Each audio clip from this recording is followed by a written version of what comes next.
നമസ്കാരം. ADGP MR Ajith കുമാറിനെ തെറിപ്പിക്കാൻ ഉറപ്പിച്ചായിരുന്നു LDF ഘടകകക്ഷികൾ ഇന്ന് മുന്നണി യോഗത്തിനായി AKG സെന്ററിലെത്തിയത്. ഇന്ന് തന്നെ അജിത് കുമാറിന്റെ കാര്യത്തിൽ തീരുമാനം വരുമെന്ന പ്രതീക്ഷയിൽ അൻവർ ഇന്നും വെടിപൊട്ടിച്ചു. കുന്തമുന P ശശിക്കെതിരെ തിരിച്ചു. ഒടുവിൽ എന്തുണ്ടായി? മുന്നണി യോഗത്തിൽ തന്റെ ആളുകളെ സംരക്ഷിക്കാൻ പിണറായി വിജയൻ കോട്ട കെട്ടി. ഘടകകക്ഷികളുടെ നിലപാടുകൾ ആ സംരക്ഷണ ഭിത്തിയിൽ ഇടിച്ചു മടങ്ങി. ആരെന്ത് പറഞ്ഞാലും അജിത് കുമാറിനെയും P ശശിയെയും സംരക്ഷിക്കാൻ ഉറച്ച മനസ്സാണ് മുഖ്യമന്ത്രിയുടേത് എങ്കിൽ കൊട്ടാര വിപ്ലവത്തിന് എന്ത് പ്രസക്തി? ഇന്ന് സൂപ്പർ പ്രൈം ടൈം ചർച്ച ചെയ്യുന്നു. മുഖ്യമന്ത്രിയുടെ കവചമോ? ആരെതിർത്താലും അജിത്തിനെ കൈവിടില്ലേ? ഘടകകക്ഷികൾ ഇളിഭ്യരായോ? അൻവറിന്റെ ഉന്നം പിണറായി തന്നെയോ? ഈ ചർച്ചയിൽ ശ്രീ ജേക്കബ് ജോർജ്, മുതിർന്ന മാധ്യമ പ്രവർത്തകൻ, Shri Sandeep Anandagiri, school of Bhagavad Gita, Shri Jyothikumar Chamakkala, Congress, Shri Jiji Joseph, Congress എന്നിവർ, BJP എന്നിവർ. ആദ്യം ശ്രീ ജേക്കബ് ജോർജ്. നമ്മൾ മുമ്പ് ചട്ടമ്പി നാട് എന്നൊരു സിനിമ കണ്ടിട്ടുണ്ട്. അതിൽ സുരാജ് വെഞ്ഞാറമൂടിന്റെ ഒരു കഥാപാത്രമുണ്ട്, ദശമൂലം ദാമു. സർക്കിൾ ഇൻസ്പെക്ടറുടെ വീട്ടിലേക്ക് ഇങ്ങനെ ഇപ്പോ കാണിച്ചു തരാം എന്ന് പറഞ്ഞങ്ങോട്ട് ഓടിക്കയറുന്നു. പിന്നെ കാണുന്നത് സർക്കിൾ ഇൻസ്പെക്ടറുടെ തോളിൽ വരുന്ന ദശമൂലം ദാമുവിനെയാണ്. ഒരു ഓലക്കീറും വെള്ളത്തുണിയും ഇങ്ങെടുത്തോ എന്ന് പറഞ്ഞ അവസ്ഥയിലാണോ ഇപ്പോൾ CPIയും മറ്റ് ഘടകകക്ഷികളൊക്കെ ഇപ്പൊ അങ്ങ് അജിത് കുമാറിനെ മാറ്റും എന്ന് പറഞ്ഞിട്ടായിരുന്നു ഇന്ന് മുന്നണി യോഗത്തിന് പോയത്. ഇപ്പോൾ ദശമൂലം ദാമുവിന്റെ അവസ്ഥയായി. എനിക്ക് തോന്നുന്നു ഏത് ഗവൺമെന്റിനും അഭിലാഷേ ഗവൺമെന്റിൻ്റെതായ ഒരു ഗതി ഉണ്ട്. ആ ഗതി ഇപ്പോൾ നിയന്ത്രിക്കുന്നത് കേരളത്തിൻ്റെ മുഖ്യമന്ത്രി പിണറായി വിജയനാണ്. രണ്ട് കാര്യങ്ങളുണ്ട് അതിനകത്ത്. ഒന്നാമത്തെ കാര്യം, കേരളത്തിൽ ഇപ്പോഴത്തെ നിലയ്ക്ക് പാർട്ടി, ഗവൺമെൻറ് രണ്ടും മുഖ്യമന്ത്രി പിണറായി വിജയൻ്റെ നിയന്ത്രണത്തിലാണ്.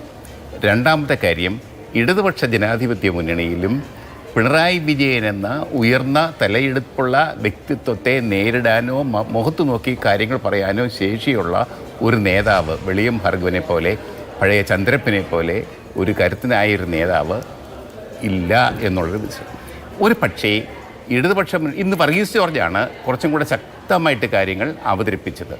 അതുകൊണ്ടായിരിക്കണം. പിന്നെ രണ്ടാമത്തെ കാര്യം, പിണറായി വിജയന് അദ്ദേഹത്തിൻ്റെതായ ന്യായങ്ങളും ഒക്കെ കാണും, കാരണങ്ങളും നിരത്താൻ കാണും. പക്ഷേ അദ്ദേഹം അത് നിർത്തിയിരുന്നെങ്കിൽ കുറച്ചും കൂടി നമ്മൾ ഇപ്പോൾ അഭിലാഷ് പറയുന്ന ഇൻട്രോ ആയിരിക്കുമായിരുന്നില്ല ഇന്നത്തെ ചർച്ചയ്ക്ക്. പക്ഷേ രാഷ്ട്രീയമായി ഇപ്പോൾ ബാക്കി അച്ചടക്ക ലംഘനം, അൻവർ ഉന്നയിച്ച ആരോപണങ്ങളൊക്കെ അവിടെ നിൽക്കട്ടെ, രാഷ്ട്രീയ സ്വയംസേവക സംഘവുമായി രഹസ്യ ചർച്ച നടത്തിയിട്ടുണ്ട് എന്ന ആ ഒരൊറ്റ കാര്യം തന്നെ ഇടതു മുന്നണിയുടെ സകല പ്രോസ്പെക്ട്സിനെയും ഡാമേജ് ചെയ്യാൻ പര്യാപ്തമായ, ഇലക്ടറലി തെരഞ്ഞെടുപ്പിൽ വലിയ തിരിച്ചടി അവർക്ക് ഉണ്ടാക്കി കൊടുക്കാൻ പോകുന്ന ഒരു കാര്യമാണ്. മുന്നണിയെ തന്നെ വലിയ തോതിൽ ബാധിക്കുന്ന ഒരു വിഷയമാണ്. അതൊരു രാഷ്ട്രീയ വിഷയമാണ്. ഒരു ഉദ്യോഗസ്ഥനെതിരെ സർവീസ് ചട്ടലംഘനം, അച്ചടക്ക നടപടി തുടങ്ങിയ കാര്യങ്ങളൊക്കെ മുഖ്യമന്ത്രി ഭരണപരമായി തീരുമാനിക്കട്ടെ, അല്ലെങ്കിൽ സർക്കാർ തീരുമാനിക്കട്ടെ. ഇവിടെ പക്ഷേ മുന്നണിക്ക് ചർച്ച ചെയ്യാനും മുന്നണിക്ക് തീരുമാനിക്കാനും സ്കോപ്പുള്ള വിഷയങ്ങൾ ഉണ്ട് എന്നിരിക്കെ എന്തുകൊണ്ടാണ് ഇടതു മുന്നണി ഘടകകക്ഷികൾക്ക് അവിടെ പോയി വാക്കൈ പൊത്തിയിരിക്കേണ്ടി വന്നത്?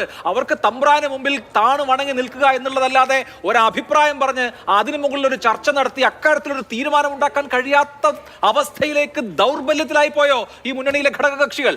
ഞാനൊരു കാര്യം പറയാം. എന്തൊക്കെയാണെങ്കിലും ആത്യന്തികമായിട്ട് ADGP MR അജിത് കുമാറിൻ്റെ സ്ഥാനം തെറിക്കും. തൊപ്പിയുണ്ടല്ലോ, പോലീസിൻ്റെ തൊപ്പി തെറിക്കും എന്നുള്ള കാര്യത്തിൽ എനിക്ക് സംശയമില്ല. പക്ഷേ അതിനെ ഞാൻ കഴിഞ്ഞ ദിവസം അഭിലാഷ്, നമ്മൾ ഈ ചർച്ചയുടെ ആദ്യത്തെ ഘട്ടത്തിൽ അഭിലാഷ് എന്നെ ഈ ചർച്ചയ്ക്ക് വിളിച്ചപ്പോൾ ഇവിടെയിരുന്ന് ഞാൻ പറഞ്ഞു, ഏതാനും ദിവസങ്ങൾക്ക് അദ്ദേഹത്തിന് തൊപ്പി തെറിക്കും. കാരണം അൻവർ നിരത്തിവെച്ച കാരണങ്ങൾ, MR അജിത് കുമാർ സ്വർണ്ണക്കള്ളക്കടത്തിന് കൂട്ടുനിന്നയാൾ, കൊലപാതകത്തിന് കൂട്ടുനിന്നയാൾ, അങ്ങനെ ഒരാൾക്ക് ഇവിടെ ADGP ക്രമസമാധാന ചുമതലയുള്ള ADGP ആയി തുടരാൻ കഴിയുമോ? കഴിയത്തില്ല. അദ്ദേഹം തുടരുന്നു ആരോപണം ഉന്നയിച്ചിട്ട് 12 ദിവസമായി തുടരുന്നു. പക്ഷേ അഭിലാഷ്, ഞാനൊരു കാര്യം പറയട്ടെ.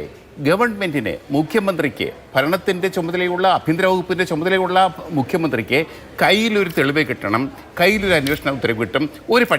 ഒരു പക്ഷേ ഞാൻ വീണ്ടും ആവർത്തിക്കുന്നു, ഒരു പക്ഷേ മുഖ്യമന്ത്രി പിണറായി വിജയൻ അങ്ങനെ ഒരു കുറിപ്പ് കിട്ടാൻ നോക്കിയിരിക്കുകയായിരിക്കും.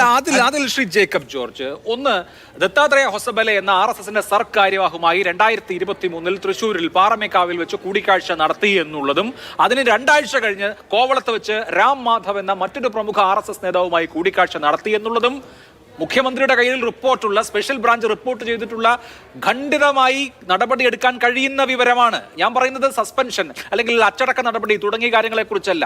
സർക്കാരിന്റെ പൊളിറ്റിക്കൽ ലൈനിന് വിരുദ്ധമായി സർക്കാരിലെ മുഖ്യ ഉദ്യോഗസ്ഥൻ പെരുമാറിയാൽ അദ്ദേഹത്തിന്റെ ചുമതല മാറ്റാമല്ലോ. ഇപ്പൊ ചുമതലകൾ രാഷ്ട്രീയ തീരുമാനം വഴിയല്ലേ മാറ്റുക. ഇപ്പോൾ ഇന്നലെ മലപ്പുറത്ത് ഉദ്യോഗസ്ഥർക്ക് സ്ഥാനചലനം ഉണ്ടായല്ലോ, അത് അച്ചടക്ക നടപടിയുടെ ഭാഗമായിട്ടില്ലല്ലോ. അതുപോലെ എം.ആർ. അജിത് കുമാറിന്റെ ഈ വിവരങ്ങൾ പുറത്തു വന്നപ്പോൾ തന്നെ സ്ഥാനചലനമാകാമായിരുന്നു. അതൊന്നും ഉണ്ടായിട്ടില്ല. അതിന് ഈ സാങ്കേതികത്വം പറയുക എന്ന് പറയുന്നത് അദ്ദേഹത്തെ സംരക്ഷിക്കൽ തന്നെയാണ്. അല്ല, ഞാൻ സാങ്കേതികത്വമല്ല പറഞ്ഞത്. ഞാൻ അദ്ദേഹത്തിന്റെ മനസ്സിലുള്ള ഇതായിരിക്കാം, അദ്ദേഹത്തിന്റെ മനസ്സിന്റെ ഗതി ഇതായിരിക്കാം എന്ന് മാത്രമേ ഞാൻ പറഞ്ഞുള്ളൂ. ഞാൻ അതിനോട് യോജിക്കുന്നില്ല. കോട്ടയത്ത് വെച്ച് മുഖ്യമന്ത്രി പ്രസംഗത്തിൽ പറഞ്ഞതുപോലെ ഏത് ഉന്നതനായാലും കുറ്റക്കാരനെന്ന് കണ്ടാൽ നടപടിയെടുക്കും, കർശനമായ നടപടിയെടുക്കും. പോലീസിലുണ്ടാവില്ല, സേനയിലുണ്ടാവില്ല എന്ന് വരെ അദ്ദേഹം പറഞ്ഞു വെച്ചു. അതിൻ്റെ അന്ന് തന്നെ അല്ലെങ്കിൽ അതിൻ്റെ പിറ്റേ ദിവസം തന്നെ കർശനമായൊരു നടപടി, ഒന്നും വേണ്ട, ലളിതമായൊരു നടപടി അദ്ദേഹത്തിൻ്റെ ആ സ്ഥാനത്ത് നിന്ന് മാറ്റി വേറൊരു സ്ഥാനത്ത് കൊടുത്താൽ മതിയായിരുന്നു. അങ്ങനെയാണെങ്കിലുണ്ടല്ലോ അതിനുശേഷം ഉണ്ടായ പലതരത്തിലുള്ള ഉരുൾപൊട്ടലുകൾ, മാധ്യമങ്ങളിൽ നിന്നുണ്ടായ ഉരുൾപൊട്ടലുകൾ ഉണ്ടാകുമായിരുന്നില്ല. പക്ഷേ പിണറായി വിജയൻ അതല്ല സ്വീകരിച്ചിരിക്കുന്നത്. ഒരു പക്ഷേ നാളെ അല്ലെങ്കിൽ മറ്റന്നാൾ എന്താണെന്ന് നമുക്ക് കാണാം. എങ്കിൽ പോലും അദ്ദേഹം അത് ചെയ്യേണ്ടിയിരുന്നു എന്ന് തന്നെയാണ് അഭിലാഷ് എൻ്റെ അഭിപ്രായം. ശരി, ശ്രീ ജ്യോതികുമാർ ചാമക്കാല, നമ്മൾ മുമ്പ് ഇത് കണ്ടിട്ടുള്ളത് പഞ്ചാബി ഹൗസിലാണ്. രമണനും ഗംഗാധര മുതലാളിയും കൂടി പഞ്ചാബി ഹൗസിലേക്ക് വോട്ട് ചോദിക്കാൻ പോകുന്നത് മാതിരി ഇന്ന് CPIM RJDയും കൂടി എം.ആർ. അജിത് കുമാറിനെ മാറ്റണമെന്ന് പറഞ്ഞ് AK സെന്ററിലേക്ക് പോകുന്നു. മാറ്റാൻ പറ്റില്ല എന്നും പിണറായി വിജയൻ പറയുന്നു. അതോടുകൂടി ആ കാര്യത്തിലൊരു തീരുമാനമായല്ലോ.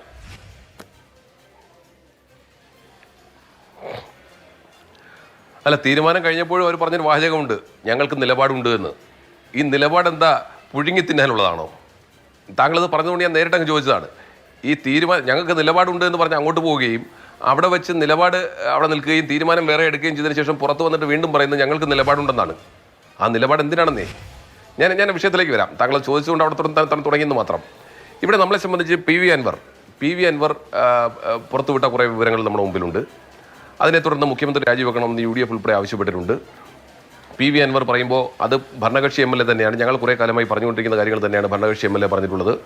വാദഗതിക്ക് വേണ്ടി മുഖ്യമന്ത്രി അതിലൊരു അന്വേഷണം നടക്കട്ടെ, പ്രാഥമികമായ അന്വേഷണം നടക്കട്ടെ എന്ന് പറയുമ്പോൾ പോലും ഞങ്ങൾ ചോദിച്ചൊരു കാര്യമുണ്ട്, എന്തുകൊണ്ട് മുഖ്യമന്ത്രിക്ക് അദ്ദേഹത്തെ ലോ ആൻഡ് ഓർഡറിൽ നിന്നും മാറ്റി നിർത്താൻ കഴിയുന്നില്ല എന്ന ചോദ്യം ഇപ്പോഴും പ്രസക്തമായി നിൽക്കുകയാണ്. ഇതിന് പിന്നാലെയാണ് പ്രതിപക്ഷ നേതാവ് Shri VD Satheesan ADGP RSS നേതാക്കളുമായി നടത്തിയിട്ടുള്ള കൂടിക്കാഴ്ചയെക്കുറിച്ച് വളരെ വിശദമായി അല്ലെങ്കിൽ വിവരങ്ങൾ പുറത്തുവിട്ടത്. ആ വിവരത്തിൻ്റെ അടിസ്ഥാനത്തിലെങ്കിലും അദ്ദേഹത്തിന് നടപടി സ്വീകരിക്കാമായിരുന്നു. അവിടെ നിന്നൊന്ന് ലോ ആൻഡ് ഓർഡറിൽ നിന്നെങ്കിലും മാറ്റാമായിരുന്നു. സ്വാഭാവികമായും അദ്ദേഹത്തെ അവിടെ നിന്ന് മാറ്റി നിർത്തി അന്വേഷണം നടത്തേണ്ടതാണെന്നുള്ള കാര്യത്തിൽ ആർക്കും തർക്കമില്ല. ഇനി എൻ്റെ ചോദ്യം, ഈ RSS വിഷയം വന്നതിന് ശേഷം CPMന്റെ സംസ്ഥാന സെക്രട്ടറിയുടെ നിലപാട് എന്തായിരുന്നു? മുഖ്യമന്ത്രിയോട് യോജിച്ചാണോ? അല്ല. LDF കൺവീനർ ഒളിഞ്ഞും തെളിഞ്ഞും പുതിയ LDF കൺവീനർ പറഞ്ഞിട്ടുള്ളത് മുഖ്യമന്ത്രിക്ക് അനുകൂലമായിട്ടാണോ? അല്ല. CPIയുടെ അഖിലേന്ത്യാ നേതൃത്വം പറഞ്ഞിട്ടുള്ളത് അനുകൂലമായിട്ടാണോ? അല്ല. CPMന്റെ ദേശീയ നേതൃത്വം ഇതിനെക്കുറിച്ച് മൗനം പാലിച്ചിട്ടുണ്ടെന്നുള്ളത് യാഥാർത്ഥ്യമല്ലേ? ആണ്. ഇനി CPIയുടെ സംസ്ഥാന സെക്രട്ടറി നാഴികയ്ക്ക് 40 വട്ടം പറയുന്നു ഈ നടപടി അംഗീകരിക്കാൻ കഴിയില്ല, ലോ ആൻഡ് ഓർഡറിൽ നിന്ന് മാറണമെന്ന് പറയുന്നു. ഇന്ന് ഘടകകക്ഷികൾ NCP ഉൾപ്പെടെ അതുപോലെ തന്നെ RJD ഉൾപ്പെടെ, RJDയുടെ നേതാവൊക്കെ കാണിച്ച ആർജവത്തെ നമ്മൾ അംഗീകരിക്കാതെ വയ്യ.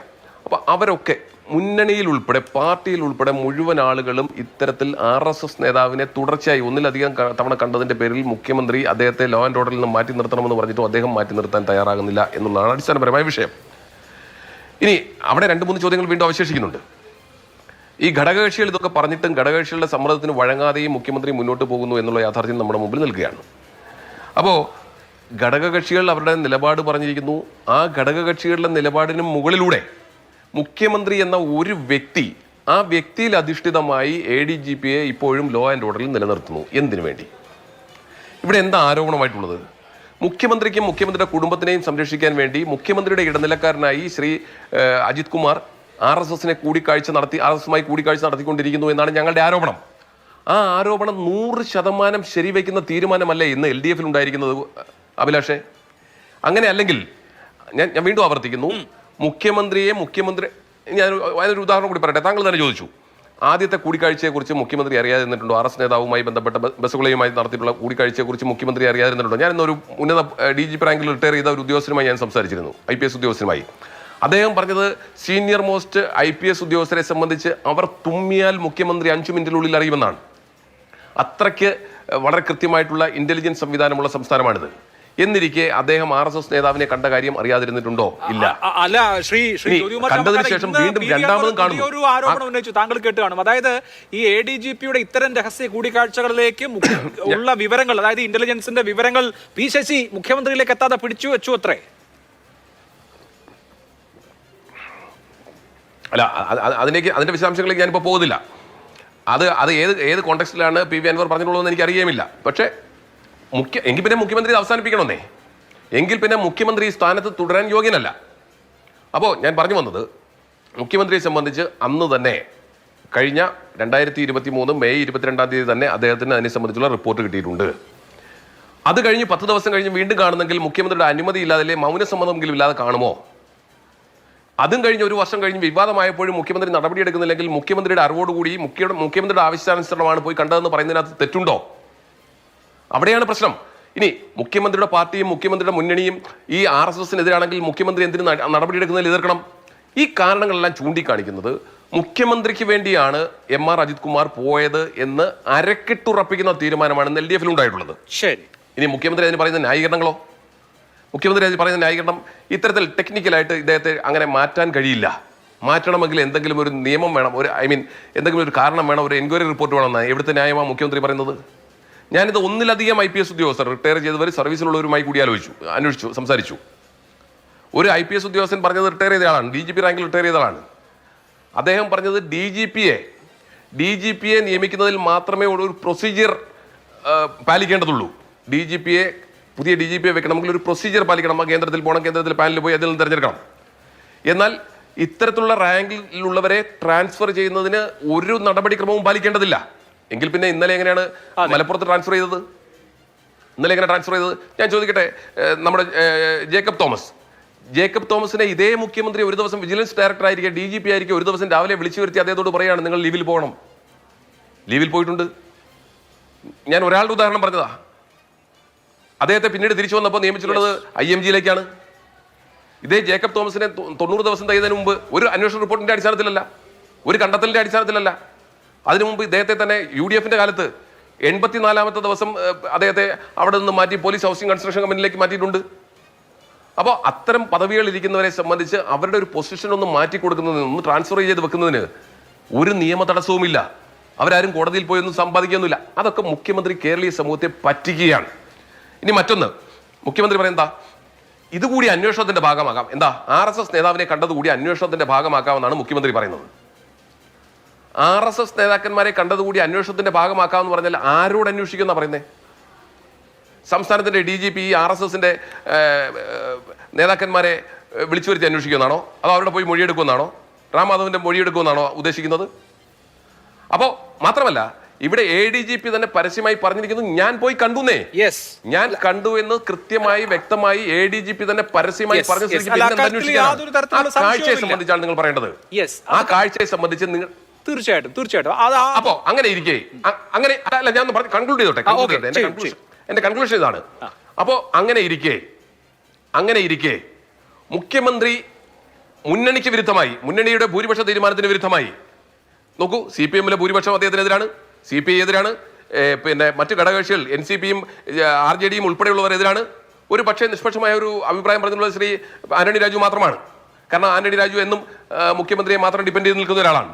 അതൊഴിച്ച് ബാക്കി എല്ലാവരും പരസ്യമായി പ്രതികരണം നടത്തിയിട്ടുള്ളവരെല്ലാം മുഖ്യമന്ത്രിക്കെതിരായിട്ടാണ് പറഞ്ഞിട്ടുള്ളത്. എന്നിട്ടും ഇത്തരത്തിലൊരു ഉദ്യോഗസ്ഥനെ മുഖ്യമന്ത്രി പ്രൊട്ടക്ട് ചെയ്യുന്നെങ്കിൽ ആ ഉദ്യോഗസ്ഥൻ ഈ പറയുന്ന, ഞാൻ മുമ്പ് പറഞ്ഞ മറ്റു കാരണങ്ങൾ കൂടി ചേർത്ത് വായിച്ചാൽ, അദ്ദേഹം കൃത്യമായും ഈ RSS നേതാക്കന്മാരുമായി കൂടിക്കാഴ്ച നടത്തിയിട്ടുള്ളത് മുഖ്യമന്ത്രിക്ക് വേണ്ടിയാണ്, മുഖ്യമന്ത്രിയുടെ കുടുംബത്തിന് വേണ്ടിയാണ്. അതുകൊണ്ടാണ് മുഖ്യമന്ത്രി നടപടിയെടുക്കാൻ തയ്യാറാകാത്തത് എന്ന കാര്യത്തിൽ തർക്കവും. ശരി, അതാണ് കോൺഗ്രസിന്റെ ആരോപണം. സ്വാഭാവികമായി മുഖ്യമന്ത്രി മറുപടി പറയേണ്ട ആരോപണമാണ്. ഞാൻ വരാം. സ്വാമി സന്ദീപാനന്ദഗിരി ഉണ്ട്. സ്വാമി സന്ദീപാനന്ദഗിരി, താങ്കൾ ഒരു ആത്മീയ പ്രവർത്തകൻ എന്നതിനൊപ്പം ഒരു ഇടതുപക്ഷ സഹയാത്രികൻ കൂടിയാണ്. ഇടതുപക്ഷ വേദികളിൽ പോകുന്ന ആളാണ്. ഈ സർക്കാരിൽ വിശ്വാസമുള്ള ആളാണ്. ഈ സർക്കാരിലെ ഉന്നതരുമായി, മുഖ്യമന്ത്രി അടക്കമുള്ള ആളുകളുമായി ബന്ധമുള്ള ആളാണ്. താങ്കൾക്ക് തന്നെ വ്യക്തിപരമായി ഉണ്ടായിട്ടുള്ള ഒരു ദുരനുഭവത്തിൽ താങ്കൾ തന്നെ ആരോപണ വിധേയനാവുകയോ അധിക്ഷേപിക്കപ്പെടുകയോ ചെയ്യുന്ന സാഹചര്യം പോലും ഉണ്ടായി. അതിന് പോലീസ് തന്നെ കൂട്ടുനിന്നു എന്ന ആക്ഷേപം താങ്കൾക്കുണ്ട്. ഇന്നിപ്പോ PV അൻവർ ആരോപിക്കുന്നത് അതിൽ നടന്നിട്ടുള്ള ചില കളികളെ പറ്റിയാണ്. അത് താങ്കൾക്ക് ബോധ്യമുള്ള കാര്യമാണോ? അങ്ങനെയാണെങ്കിൽ എന്തുകൊണ്ടാണ് ഇത്തരം ആളുകളെ മുഖ്യമന്ത്രി പ്രൊട്ടക്ട് ചെയ്യുന്നത്?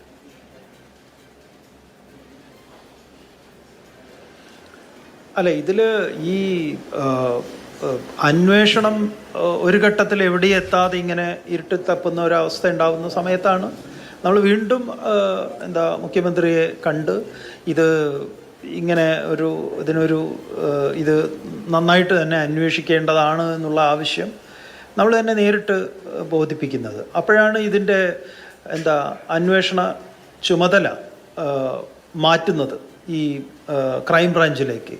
അങ്ങനെ ക്രൈംബ്രാഞ്ചിലേക്ക് വന്നിട്ടുള്ള അവസാനം ഈ കേസ് എല്ലാം കണ്ടെത്തിയിട്ടുള്ള ആ അന്വേഷണ ടീം എന്ന് പറയുന്നത് നമുക്ക് അങ്ങേയറ്റം മതിപ്പും ബഹുമാനവും അവരെ അത്ര കാര്യങ്ങൾ കൃത്യമായി അത് മുഴുവൻ കണ്ടെത്തിയിട്ടുള്ളതാണ്. ഈ കൃത്യത്തിന് ഉപയോഗിച്ച ബൈക്ക് അവർ പൊളിച്ച് വിറ്റത്, പുതിയ ബൈക്കാണ് പറയുമ്പോൾ പൾസർ ഒരു ബൈക്ക് പൊളിച്ച് വിറ്റത്, അതുപോലെ തന്നെ ഗുരുതരമായ ക്രമക്കേടുകൾ, റീത്ത് കാണാനില്ല തുടങ്ങിയിട്ടുള്ള തൊണ്ടി മുതൽ കാണാതെ ഇരിക്കുന്നത്, പിന്നെ ഗുരുതരമായ പല വീഴ്ചകളും, ഇതെല്ലാം നമ്മൾ എണ്ണി പറയുന്നില്ല. ഓൾറെഡി നിങ്ങൾക്ക് അതിൻ്റെ റിപ്പോർട്ട് ഉണ്ടാവും എന്ന് തോന്നുന്നു. നിങ്ങളുടെ കയ്യിൽ കിട്ടിയിട്ടുണ്ടെങ്കിൽ അതിൽ ക്രൈംബ്രാഞ്ച് എല്ലാം എണ്ണി പറയുന്നുണ്ട് എന്തൊക്കെയാണ്. അതിൽ ചില പോലീസ് ഉദ്യോഗസ്ഥന്മാരുടെ പേരുകൾ പറഞ്ഞുകൊണ്ട് നടപടി ഉണ്ടാവണമെന്ന് പറയുന്നുണ്ട്. നമ്മൾ ഫേസ്ബുക്കിൽ ഒരു പോസ്റ്റ് ഇട്ടിട്ടുണ്ടായിരുന്നു. ഒരു ഉദ്യോഗസ്ഥൻ BJPയുടെ ഷോള് ഇട്ടിട്ട് റിട്ടയർഡ്, ഈ അന്വേഷണ ഉദ്യോഗസ്ഥനായിരുന്നു, റിട്ടയർ ചെയ്തപ്പോൾ ഈ ബൂത്ത് ഏജന്റ് ആയിട്ട് പോയി അതിൽ ഇരിക്കുന്നു. അല്ല, അത് നമുക്കറിയാം സ്വാമി. ഇതൊക്കെ കൂടുതൽ നമുക്ക് ഇതൊക്കെ നമ്മൾ മുമ്പ് ചർച്ച ചെയ്തിട്ടില്ല സ്വാമി. എനിക്ക് അറിയേണ്ട ഒരു കാര്യം, താങ്കൾ ഈ തരത്തിൽ താങ്കളുടെ ആശ്രമം ആക്രമിക്കപ്പെട്ടതും അതിനുശേഷം താങ്കളാണ് അതെന്ന് വരുത്തി തീർത്തതും ഒക്കെ ഒറ്റ കാരണം കൊണ്ടാണ്. താങ്കൾ RSSനെതിരെ നിൽക്കുകയും താങ്കൾ ഇടതുപക്ഷത്തിന് അനുകൂലമായി നിൽക്കുകയും ചെയ്തതുകൊണ്ടാണല്ലോ താങ്കൾക്ക് ഈ ദുർഗതി വന്നത്.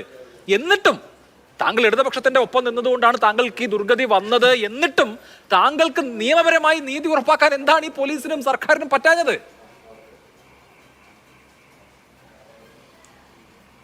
അല്ല അഭിലാഷ്, ഈ പോലീസ് സേനയെ പൂർണ്ണമായിട്ട് നമ്മൾ ഇങ്ങനെ എല്ലാവരും മോശക്കാരാണെന്ന് ഉള്ള ഒരു വിശ്വാസമുള്ള ഒരാളല്ല. അങ്ങനെ ആയിരുന്നെങ്കിൽ ഈ കേസ് ഇന്ന് തെളിയിക്കപ്പെടില്ലായിരുന്നു.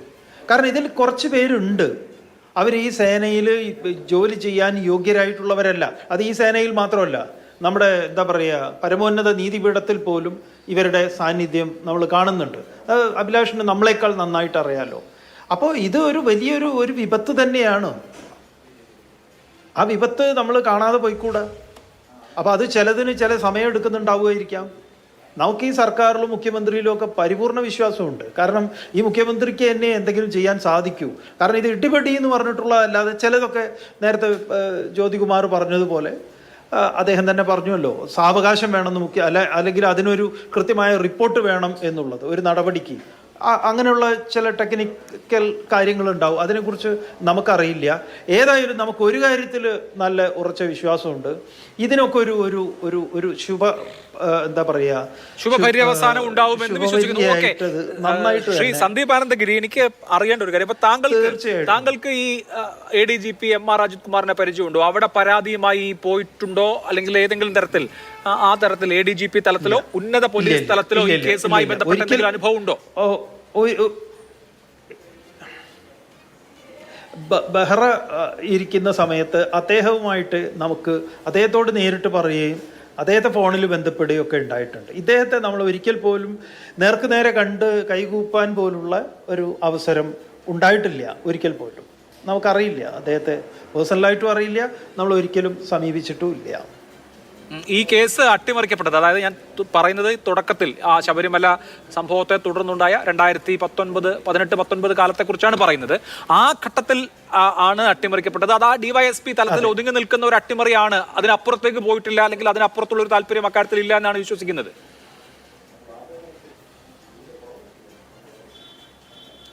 അതായത് ഇത് അട്ടിമറിക്കപ്പെട്ടു എന്നുള്ളത് ഒരു വാസ്തവമാണ്. അതുകൊണ്ടാണ് ഇത് അന്വേഷണം എവിടെ എത്താതെ ഇങ്ങനെ ഒരു തെളിവെടുപ്പ് നടക്കാതെ മര്യാദയ്ക്ക് വേണ്ട CDR ആരുടെയൊക്കെ പരിശോധിക്കണോ, ഈ സമീപത്തിലുള്ള പല ഇതിൻ്റെ ഇൻവോൾവ്മെൻറ്റിന് സാധ്യതയുള്ള ആളുകളുടെ, ഈവൻ BJPയുടെ കൗൺസിലറായിരുന്ന ഗിരികുമാറിൻ്റെത് തുടങ്ങിയിട്ട് കുറേ കാര്യങ്ങളുണ്ട്. ഇതിലൊക്കെ വരുത്തിയിട്ടുള്ള ന്യൂനതകളുണ്ട്. പിന്നെ കുറേ CCTV ഫുട്ടേജസ് ഉണ്ട്. അതൊന്നും പരിശോധിച്ചിട്ട് അതിൻ്റെ കൃത്യമായ വിവരണങ്ങൾ, അതൊക്കെ കേസിൻ്റെ ഒരു രീതിയാണ്. അപ്പോൾ അതൊക്കെ ഇതിൽ കണ്ടെത്തിയിട്ടുള്ളതാണ് ക്രൈംബ്രാഞ്ച്. അപ്പോൾ ഈ മുൻ ഉദ്യോഗസ്ഥന്മാരുടെ വീഴ്ചകളെ മുഴുവൻ കണ്ടെത്തി അവരുടെ പേര് സഹിതം അത് റിപ്പോർട്ട് ചെയ്യപ്പെട്ടിട്ടുണ്ട്. അതിലെ നടപടിയുടെ വൈകുന്നതിനെക്കുറിച്ചോ അതിൻ്റെ മറ്റു സാങ്കേതിക വശങ്ങളെക്കുറിച്ചോ നമുക്കറിയില്ല അഭിലാഷ്. അത് എത്ര സമയമെടുക്കും, എന്താണ് അതിൻ്റെ നടപടിക്രമങ്ങൾ എന്ന്. അല്ല, അതൊക്കെ ഓക്കെ സ്വാമി. എൻ്റെ ഒരു ചോദ്യം എന്ന് പറയുന്നത്, നോക്കൂ, എന്തുകൊണ്ടാണ് താങ്കൾക്ക് ഈ ദുർഗതി നേരിട്ടത്? താങ്കളുടെ ആശ്രമം ആക്രമിക്കപ്പെട്ടു, തീ വെച്ച് നശിപ്പിക്കപ്പെട്ടു, അങ്ങനെ ഒരു സംഭവം ഉണ്ടായി. താങ്കൾ ഇതിൻ്റെ കേസുമായി നടന്നു, കേസ് അട്ടിമറിക്കപ്പെടുകയും അതേസമയം തന്നെ താങ്കൾ തന്നെയാണ് ഇത് തീ കത്തിച്ചത് എന്ന മട്ടിൽ സോഷ്യൽ മീഡിയയിലും നേതാക്കളുടെ പ്രസംഗത്തിലുമൊക്കെ വ്യാപകമായ ആക്ഷേപം കിട്ടും. അപ്പോൾ ഒരു ആത്മീയ പ്രവർത്തകൻ, അദ്ദേഹത്തിന്റെ ആശ്രമം ആക്രമിക്കപ്പെട്ടു എന്ന് മാത്രമല്ല അത് സ്വയം ചെയ്തതാണ് എന്ന അധിക്ഷേപത്തിനും ഇരയായി. എന്തിനാണ് അങ്ങനെ ഇരയായത്? താങ്കൾ ഇടതുപക്ഷത്തിന്റെ അടക്കം വേദിയിൽ പോയി വളരെ ശക്തമായ നിലപാടുകൾ പ്രഖ്യാപിച്ചതുകൊണ്ട് താങ്കൾ ആക്രമണത്തിന് വിധേയമായി. അപ്പോൾ ആരാണ് കേരളം ഭരിക്കുന്നത്? ഇടതുപക്ഷ ജനാധിപത്യ മുന്നണി. താങ്കൾക്ക് നീതി വാങ്ങിച്ചു തരേണ്ട, അതല്ലെങ്കിൽ ഇതിന്റെ വസ്തുത പുറത്തു വരുത്തേണ്ടത് ഇവിടെ ഭരിക്കുന്ന സ്വാഭാവികമായും ആഭ്യന്തര വകുപ്പാണല്ലോ. അവരുടെ ആഭ്യന്തര വകുപ്പ് ഭരിക്കുമ്പോഴാണ് ഇത് അട്ടിമറിക്കപ്പെടുകയും വളരെ വർഷം, എനിക്ക് തോന്നുന്നു 4-4.5 വർഷം താങ്കൾ ഇതിന്റെ എല്ലാ ബുദ്ധിമുട്ടുകളും അനുഭവിക്കേണ്ടി വരികയും ചെയ്തത്. അപ്പൊ അതിനകത്തൊരു പ്രശ്നമില്ലേ എന്നുള്ളതാണ് എൻ്റെ ചോദ്യം. അല്ല, ഈ ഒരു ദുരിതം അങ്ങ് ചോദിച്ചതുപോലെ ഈ ദുരിതം അനുഭവിച്ചിട്ടുള്ളത് നമ്മൾ മാത്രമല്ല. ഗാന്ധിജി മുതലുണ്ട്, കൽബുർഗി ഉണ്ട്, ഗൗരി ലങ്കേഷ് ഉണ്ട്. ഇവരൊക്കെ ഈ ദുരിതം അനുഭവിച്ച് ഈ ലോകത്ത് നിന്ന് വിട്ടുപോയവരാണ്. അപ്പം ഈ ദുരിതം അനുഭവിച്ചവരുടെ വലിയൊരു ലിസ്റ്റ് ഉണ്ട് അഭിലാഷ്. അത് ഇവർ നടപ്പാക്കിക്കൊണ്ടിരിക്കുന്നു. അതിന് ഇവർക്ക് ഇപ്പം കൂടുതൽ നടപ്പാക്കാൻ, അത് എക്സിക്യൂട്ടീവ് ചെയ്യാനുള്ള പവറും ഉണ്ട്. ആ പവർ അവർ കേന്ദ്രത്തിൽ നിന്ന് ഉപയോഗിക്കുന്നുണ്ട്. അതിലേതൊക്കെ എവിടെയൊക്കെ നുഴഞ്ഞു കയറി എന്തൊക്കെ ചെയ്യാമോ അതൊക്കെ ചെയ്തുകൊണ്ടിരിക്കുന്നു. അപ്പോൾ നമ്മൾ ഭയപ്പെടേണ്ടത് തന്നെയാണ്. അത്തരത്തിൽ ധർമ്മവും നീതിയും ഇതൊക്കെ ആരാണോ മുറുകെ പിടിക്കേണ്ടത് അവരെയും അതിൽ നിന്ന് വ്യതിചലിപ്പിച്ചുകൊണ്ട് പല വിധത്തിലുള്ള ഭീഷണികളും നടത്തിക്കൊണ്ട് ഈ സ്വൈര്യവിഹാരം ഇവിടെ നടക്കുന്നു എന്നുള്ളത് ഒരു വസ്തുതയാണ്. കേരളത്തിൽ നമ്മളിത് പോലീസിലേക്ക് അധികം കണ്ടിട്ടില്ല. ഇതൊരു പുതിയ കാഴ്ചയാണ്. സെൻകുമാർ മുതലായിട്ടുള്ളത് നമ്മുടെ മുൻപിലുണ്ട് ചിത്രം. ഏതായാലും ഇതാണ് ഒരു വസ്തുത. ശരി, താങ്കളുടെ അനുഭവമാണ് പറയുന്നത്, വ്യക്തമാണ്. ശ്രീ ജിജി ജോസഫ്, ഇവിടെ ഇപ്പോൾ കേരളത്തിലെ പോലീസിനെ ആരാണ് നിയന്ത്രിക്കുന്നത് എന്ന ഒരു ചോദ്യം കൂടി ഉയരുകയാണ്. ഇപ്പോൾ ഇടതുപക്ഷ ജനാധിപത്യ മുന്നണി ഭരിക്കുമ്പോൾ അവരുടെ ഒപ്പമുള്ള ആളുകൾക്ക് പോലും നീതി ഉറപ്പാക്കാൻ, അവർക്ക് വേണ്ടി അവിഹിതമായി ഇടപെടുന്ന കാര്യമല്ല കേട്ടോ, നീതി ഉറപ്പാക്കാൻ പോലീസിന് കഴിയുന്നില്ല എന്ന ആക്ഷേപം ആ ഭാഗത്തു നിന്നുള്ള ആളുകൾ MLA-മാരടക്കം തുറന്നു പറയുകയും അതേക്കുറിച്ചുള്ള കൂടുതൽ വിവരങ്ങൾ പുറത്തു വരികയും ചെയ്യുകയാണ്. ഇന്നിപ്പോൾ സ്വാമി സന്ദീപാനന്ദഗിരിയുടെ കുണ്ടമൺ കടവിലുള്ള ആശ്രമം ആക്രമിക്കപ്പെട്ടതുമായി ബന്ധപ്പെട്ട ആരോപണമാണ് PV അൻവർ ഉന്നയിച്ചത്. PV അൻവർ ഒരുപാട് ആരോപണങ്ങൾ ഇതിനോടകം ഈ പറഞ്ഞ കഴിഞ്ഞ 12 ദിവസത്തിനിടെ ഉന്നയിച്ചിട്ടുണ്ട്, നമുക്കറിയാം. കേരള പോലീസിനെ നിയന്ത്രിക്കാൻ തക്കവണ്ണമുള്ള ശക്തി ആർജിച്ച ഒരു പ്രസ്ഥാനത്തിന്റെ പ്രവർത്തകനായിട്ടാണോ താങ്കൾ ഈ ചർച്ചയിൽ പങ്കെടുക്കുന്നത്? അല്ലെന്നേ, ഞങ്ങൾ കുറേ കാലമായിട്ട് പറയുന്നതാണല്ലോ, ഇവിടുത്തെ ആഭ്യന്തര വകുപ്പ് അമ്പേ പരാജയമാണെന്ന്. എങ്കിലും ആ പരാജയം മുഴുവൻ മൂടി വെക്കാൻ സഹായിക്കുന്നത് ഘടകകക്ഷികളും കോൺഗ്രസും ഒക്കെയാണ്. കാരണം ഈ പിണറായി വിജയനെ അധികം ശല്യം ചെയ്യരുത്, ഇന്ത്യ മുന്നണിക്കാരനാണെന്ന് രാഹുൽ ഗാന്ധി പറഞ്ഞതിൻ്റെ അടിസ്ഥാനത്തിലാണോന്ന് അറിയില്ല. ഇവർക്ക് ഒരു സേഫ്റ്റി വാൽവ് മെഷറാണ് ഇവരിൻ്റെ അകത്ത് കാണുന്നത്, ഒരു രീതിയാണ് ഇവരിൻ്റെ അകത്ത് കാണുന്നത്. അതുപോലെ CP ബിനോയ് വിശ്വമൊക്കെ അങ്ങ് വാതോരാതെ അങ്ങ് നിലപാടെടുക്കുകയാണ്. ഈ നിലപാടെടുക്കുന്നവർ പറയേണ്ടത് ഈ ആഭ്യന്തര വകുപ്പാണ് പരാജയം, ഈ മന്ത്രിസഭയാണ് പരാജയം, പിണറായി വിജയനാണ് പരാജയം, ആഭ്യന്തര മന്ത്രിയാണ് പരാജയം, രാജിവെക്കേണ്ടത് മുഖ്യമന്ത്രിയാണ്. അത് മിണ്ടുന്നില്ല. അതിന് പകരം സേഫ്റ്റി വാൽവാണ് ADGP P ശശി എന്നൊക്കെ പറഞ്ഞ് രണ്ടുപേരും പറയുക. അതായത് അകത്തെ ആളും പറയുക, പുറത്തെ ആളും പറയുക. ഇവരെല്ലാം പറയുക. എന്നിട്ട് കോൺഗ്രസ് എന്നതോ VD സതീഷിനെ പോലുള്ളവർ പറയുന്നത് ആ മുരളീധരനെ പിന്നെയും പറ്റിക്കുന്നത് എന്താണെന്ന് വെച്ച് കഴിഞ്ഞാൽ പൂരം കലങ്ങിയത് കൊണ്ടാണ് മുരളീധര അങ്ങ് തോറ്റതെന്ന്. പ്രതാപൻ്റെ മണ്ഡലത്തിൽ വരെ ഞങ്ങൾക്ക് ഗംഭീര ഭൂരിപക്ഷമാണ്. അവിടെയൊക്കെ എങ്ങനെ വോട്ട് കിട്ടിയത് എന്നുള്ളതും ഓരോ മണ്ഡലത്തിലും വോട്ട് കിട്ടിയതും എന്നൊക്കെ ഇങ്ങനെ മുരളീധരന് ഇതൊക്കെ മനസ്സിലാവും. മുരളീധരൻ എന്ന് പറയുന്ന ആൾക്ക് ഇതൊക്കെ മനസ്സിലാവും. പക്ഷേ അദ്ദേഹത്തെ കൂടി വീണ്ടും പറ്റിക്കാൻ ശ്രമിക്കുകയാണ്. RSS വന്നു, കണ്ടു, RSSകാരെ കണ്ടു, അതുകൊണ്ടാണ് വരുന്നതെന്ന് ഞങ്ങൾ ആരെങ്കിലും മാറ്റിവെക്കാൻ പറയുന്നുണ്ടോ? നിങ്ങൾ നടപടി എടുക്കുന്നേ. നിങ്ങൾ ആഭ്യന്തര വകുപ്പ് പരാജയമാണെന്നുള്ള തെളിവല്ല. ഗുണ്ടകൾ പാർട്ടി നടത്തുമ്പോൾ അതിൻ്റെ അകത്ത് പോലീസ് അന്വേഷിക്കാൻ വരുമ്പോൾ DYSP ഓടി കക്കൂസി കയറിയിരിക്കുകയാണ്, ഒളിച്ചിരിക്കുകയാണ്. ഇവിടുത്തെ ഗുണ്ടകൾ കൈ വെട്ടിയിട്ട് ജംഗ്ഷനിൽ കൊണ്ടുവന്ന് ഇടുകയാണ്, സ്വർണം പൊട്ടിക്കുകയാണ്. കണ്ണൂരിൽ നിന്നുള്ള ഗുണ്ട CPM ഗുണ്ടകൾ വന്ന് സ്വർണം പൊട്ടിക്കുകയാണ്, കൊലപാതകം നടത്തുകയാണ്, ADGP തോന്നിവാസം കാണിക്കുകയാണ്. ഇതെല്ലാം ആരാ പറയുന്നത്? ഞങ്ങളാണോ? ഭരണകക്ഷിയിൽപ്പെട്ട MLA പറയുകയാണ്. എന്നിട്ടും ഭരണകക്ഷിയിൽപ്പെട്ട ആൾ പറയുകയാണ്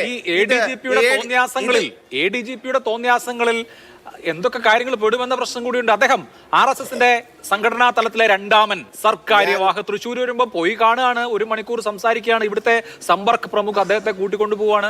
രാം മാധവ് കോവളത്ത് വരുമ്പോൾ അദ്ദേഹവും മറ്റു ചില ആളുകളും ചെന്ന് രാം മാധവുമായി ചർച്ച നടത്തുകയാണ്. അദ്ദേഹം ഡയറക്റ്റ് ആയിട്ട് അവിടെ നിന്ന് എന്തെങ്കിലും ഓർഡർ എടുക്കുകയാണോ അതോ ഇവിടുത്തെ കാര്യം ബ്രീഫ് ചെയ്യാണോ എന്നൊന്നും നമുക്കറിയില്ല. എന്തായാലും ഈ അന്തർധാര വളരെ സജീവമാണ്. അതിലെന്താ കുഴപ്പം? ദത്താജി ഇവിടെ വരുന്നു, ദത്താജി ആളുകൾ കാണാൻ പോകുന്നു, ധാരാളം ആളുകൾ കാണാൻ പോകുന്നു. അതിനെന്താ പ്രശ്നം? ഈ VD സതീശൻ RSSന്റെ പരിപാടി പങ്കെടുത്തിട്ടില്ലേ? അല്ല, VD സതീശൻ RSSന്റെ പരിപാടിയിൽ പങ്കെടുത്ത പോലെയാണോ സംസ്ഥാനത്ത് മുഖ്യമന്ത്രി വിശ്വസിച്ച് ലോ ആൻഡ് ഓർഡർ ഏൽപ്പിച്ചിരിക്കുന്നത്? ഭരണയന്ത്രം വിവരങ്ങൾ അറിയണ്ടേ? അതൊരു ഒഫീഷ്യൽ അസൈൻമെന്റ് ആയിരുന്നോ, പേഴ്സണൽ അസൈൻമെന്റ് ആയിരുന്നോ, വെറും കൂടിക്കാഴ്ചയായിരുന്നോ? മുഖ്യമന്ത്രി എന്തെങ്കിലും ദൗത്യം ഏൽപ്പിച്ചതാണോ? മുഖ്യമന്ത്രിയുടെ വലങ്കൈയാണ് എന്താണെന്ന്? ഇത് പരസ്യമായിട്ടല്ല, രഹസ്യ കൂടിക്കാഴ്ചയാണ്. ഒരു യോഗം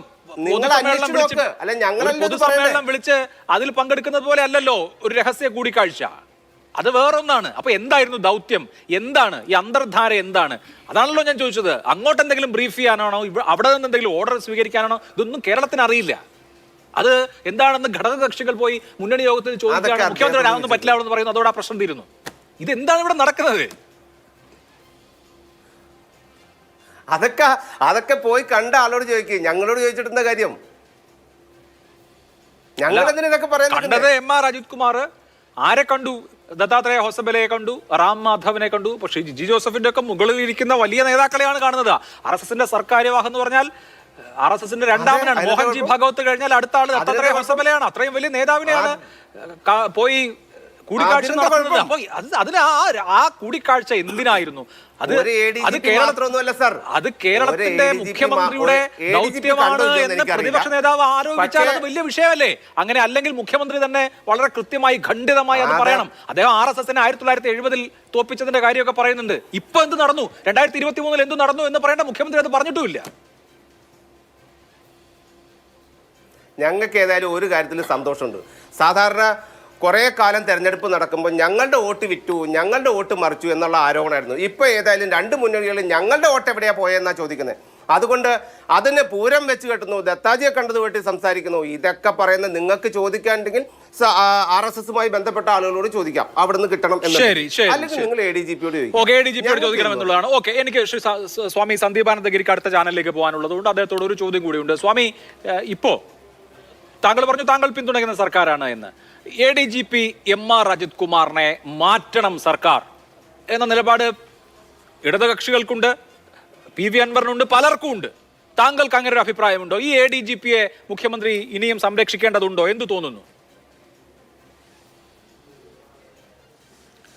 അല്ല, ഈ ADGP MR അജിത് കുമാർ എന്ന് പറയുന്ന അദ്ദേഹം നമ്മുടെ ഈ കേസുമായിട്ട് നേരിട്ട് എന്തെങ്കിലും ഇൻവോൾവ്മെൻറ്റ് ഉള്ളതായിട്ട് നമുക്കറിവില്ല, നമ്മൾ അറിഞ്ഞിട്ടില്ല. പിന്നെ നമുക്ക് ഒരു പേഴ്സണലായിട്ട് ഒരു ഉദ്യോഗസ്ഥനെ കുറിച്ച്, ഇദ്ദേഹമോ അല്ലെങ്കിൽ വേറൊരു ഉദ്യോഗസ്ഥനെ കുറിച്ച് മാറ്റണമെന്നോ നിയമിക്കണമെന്നോ പറയാൻ നമുക്കൊരു ഗ്രൗണ്ടും ഉള്ള ഒരാളല്ല, ഒരു ഗ്രൗണ്ടും ഇല്ലാത്ത ഒരാളാണ്. ആ ഒരു ഗ്രൗണ്ടും ഇല്ലാത്ത നമ്മൾ എങ്ങനെയാ ഇത്തരം കാര്യങ്ങൾ പറയുക? അല്ല, ഒരു ദേവസ്വമായിട്ട് ബന്ധപ്പെട്ട് പോലീസ് സേനയിൽ സംഘപരിവാർ വൽക്കരണം എന്നുള്ള ആക്ഷേപമാണ് പ്രതിപക്ഷം ഉന്നയിക്കുന്നത്. പൊതുസമൂഹത്തിൽ നിന്നും അങ്ങനെ ഒരു കൺസേൺ ഉയരുന്നുണ്ട്. പോലീസ് സേനയിലെ സംഘപരിവാർ വൽക്കരണം അനുവദിച്ചു കൊടുക്കാൻ പാടുള്ളതാണോ? അങ്ങനെ RSS നേതാക്കൾ വന്നാൽ അവിടെ പോയി ബ്രീഫ് ചെയ്യാൻ ഇവിടുത്തെ ഉന്നത പോലീസ് ഉദ്യോഗസ്ഥർ നിയോഗിക്കപ്പെടുകയോ അല്ലെങ്കിൽ സ്വയം സന്നദ്ധരാവുകയോ ചെയ്യുന്നത് ഏത് തരത്തിലുള്ള പ്രതിഫലനമാണ് ഉണ്ടാക്കുക? അല്ല, അതിലൊക്കെ നമുക്കൊരു വ്യക്തമായ അഭിപ്രായമുണ്ട്. അതൊന്നും ഒരു മാതൃകാപരമായിട്ടുള്ള കാര്യമല്ല.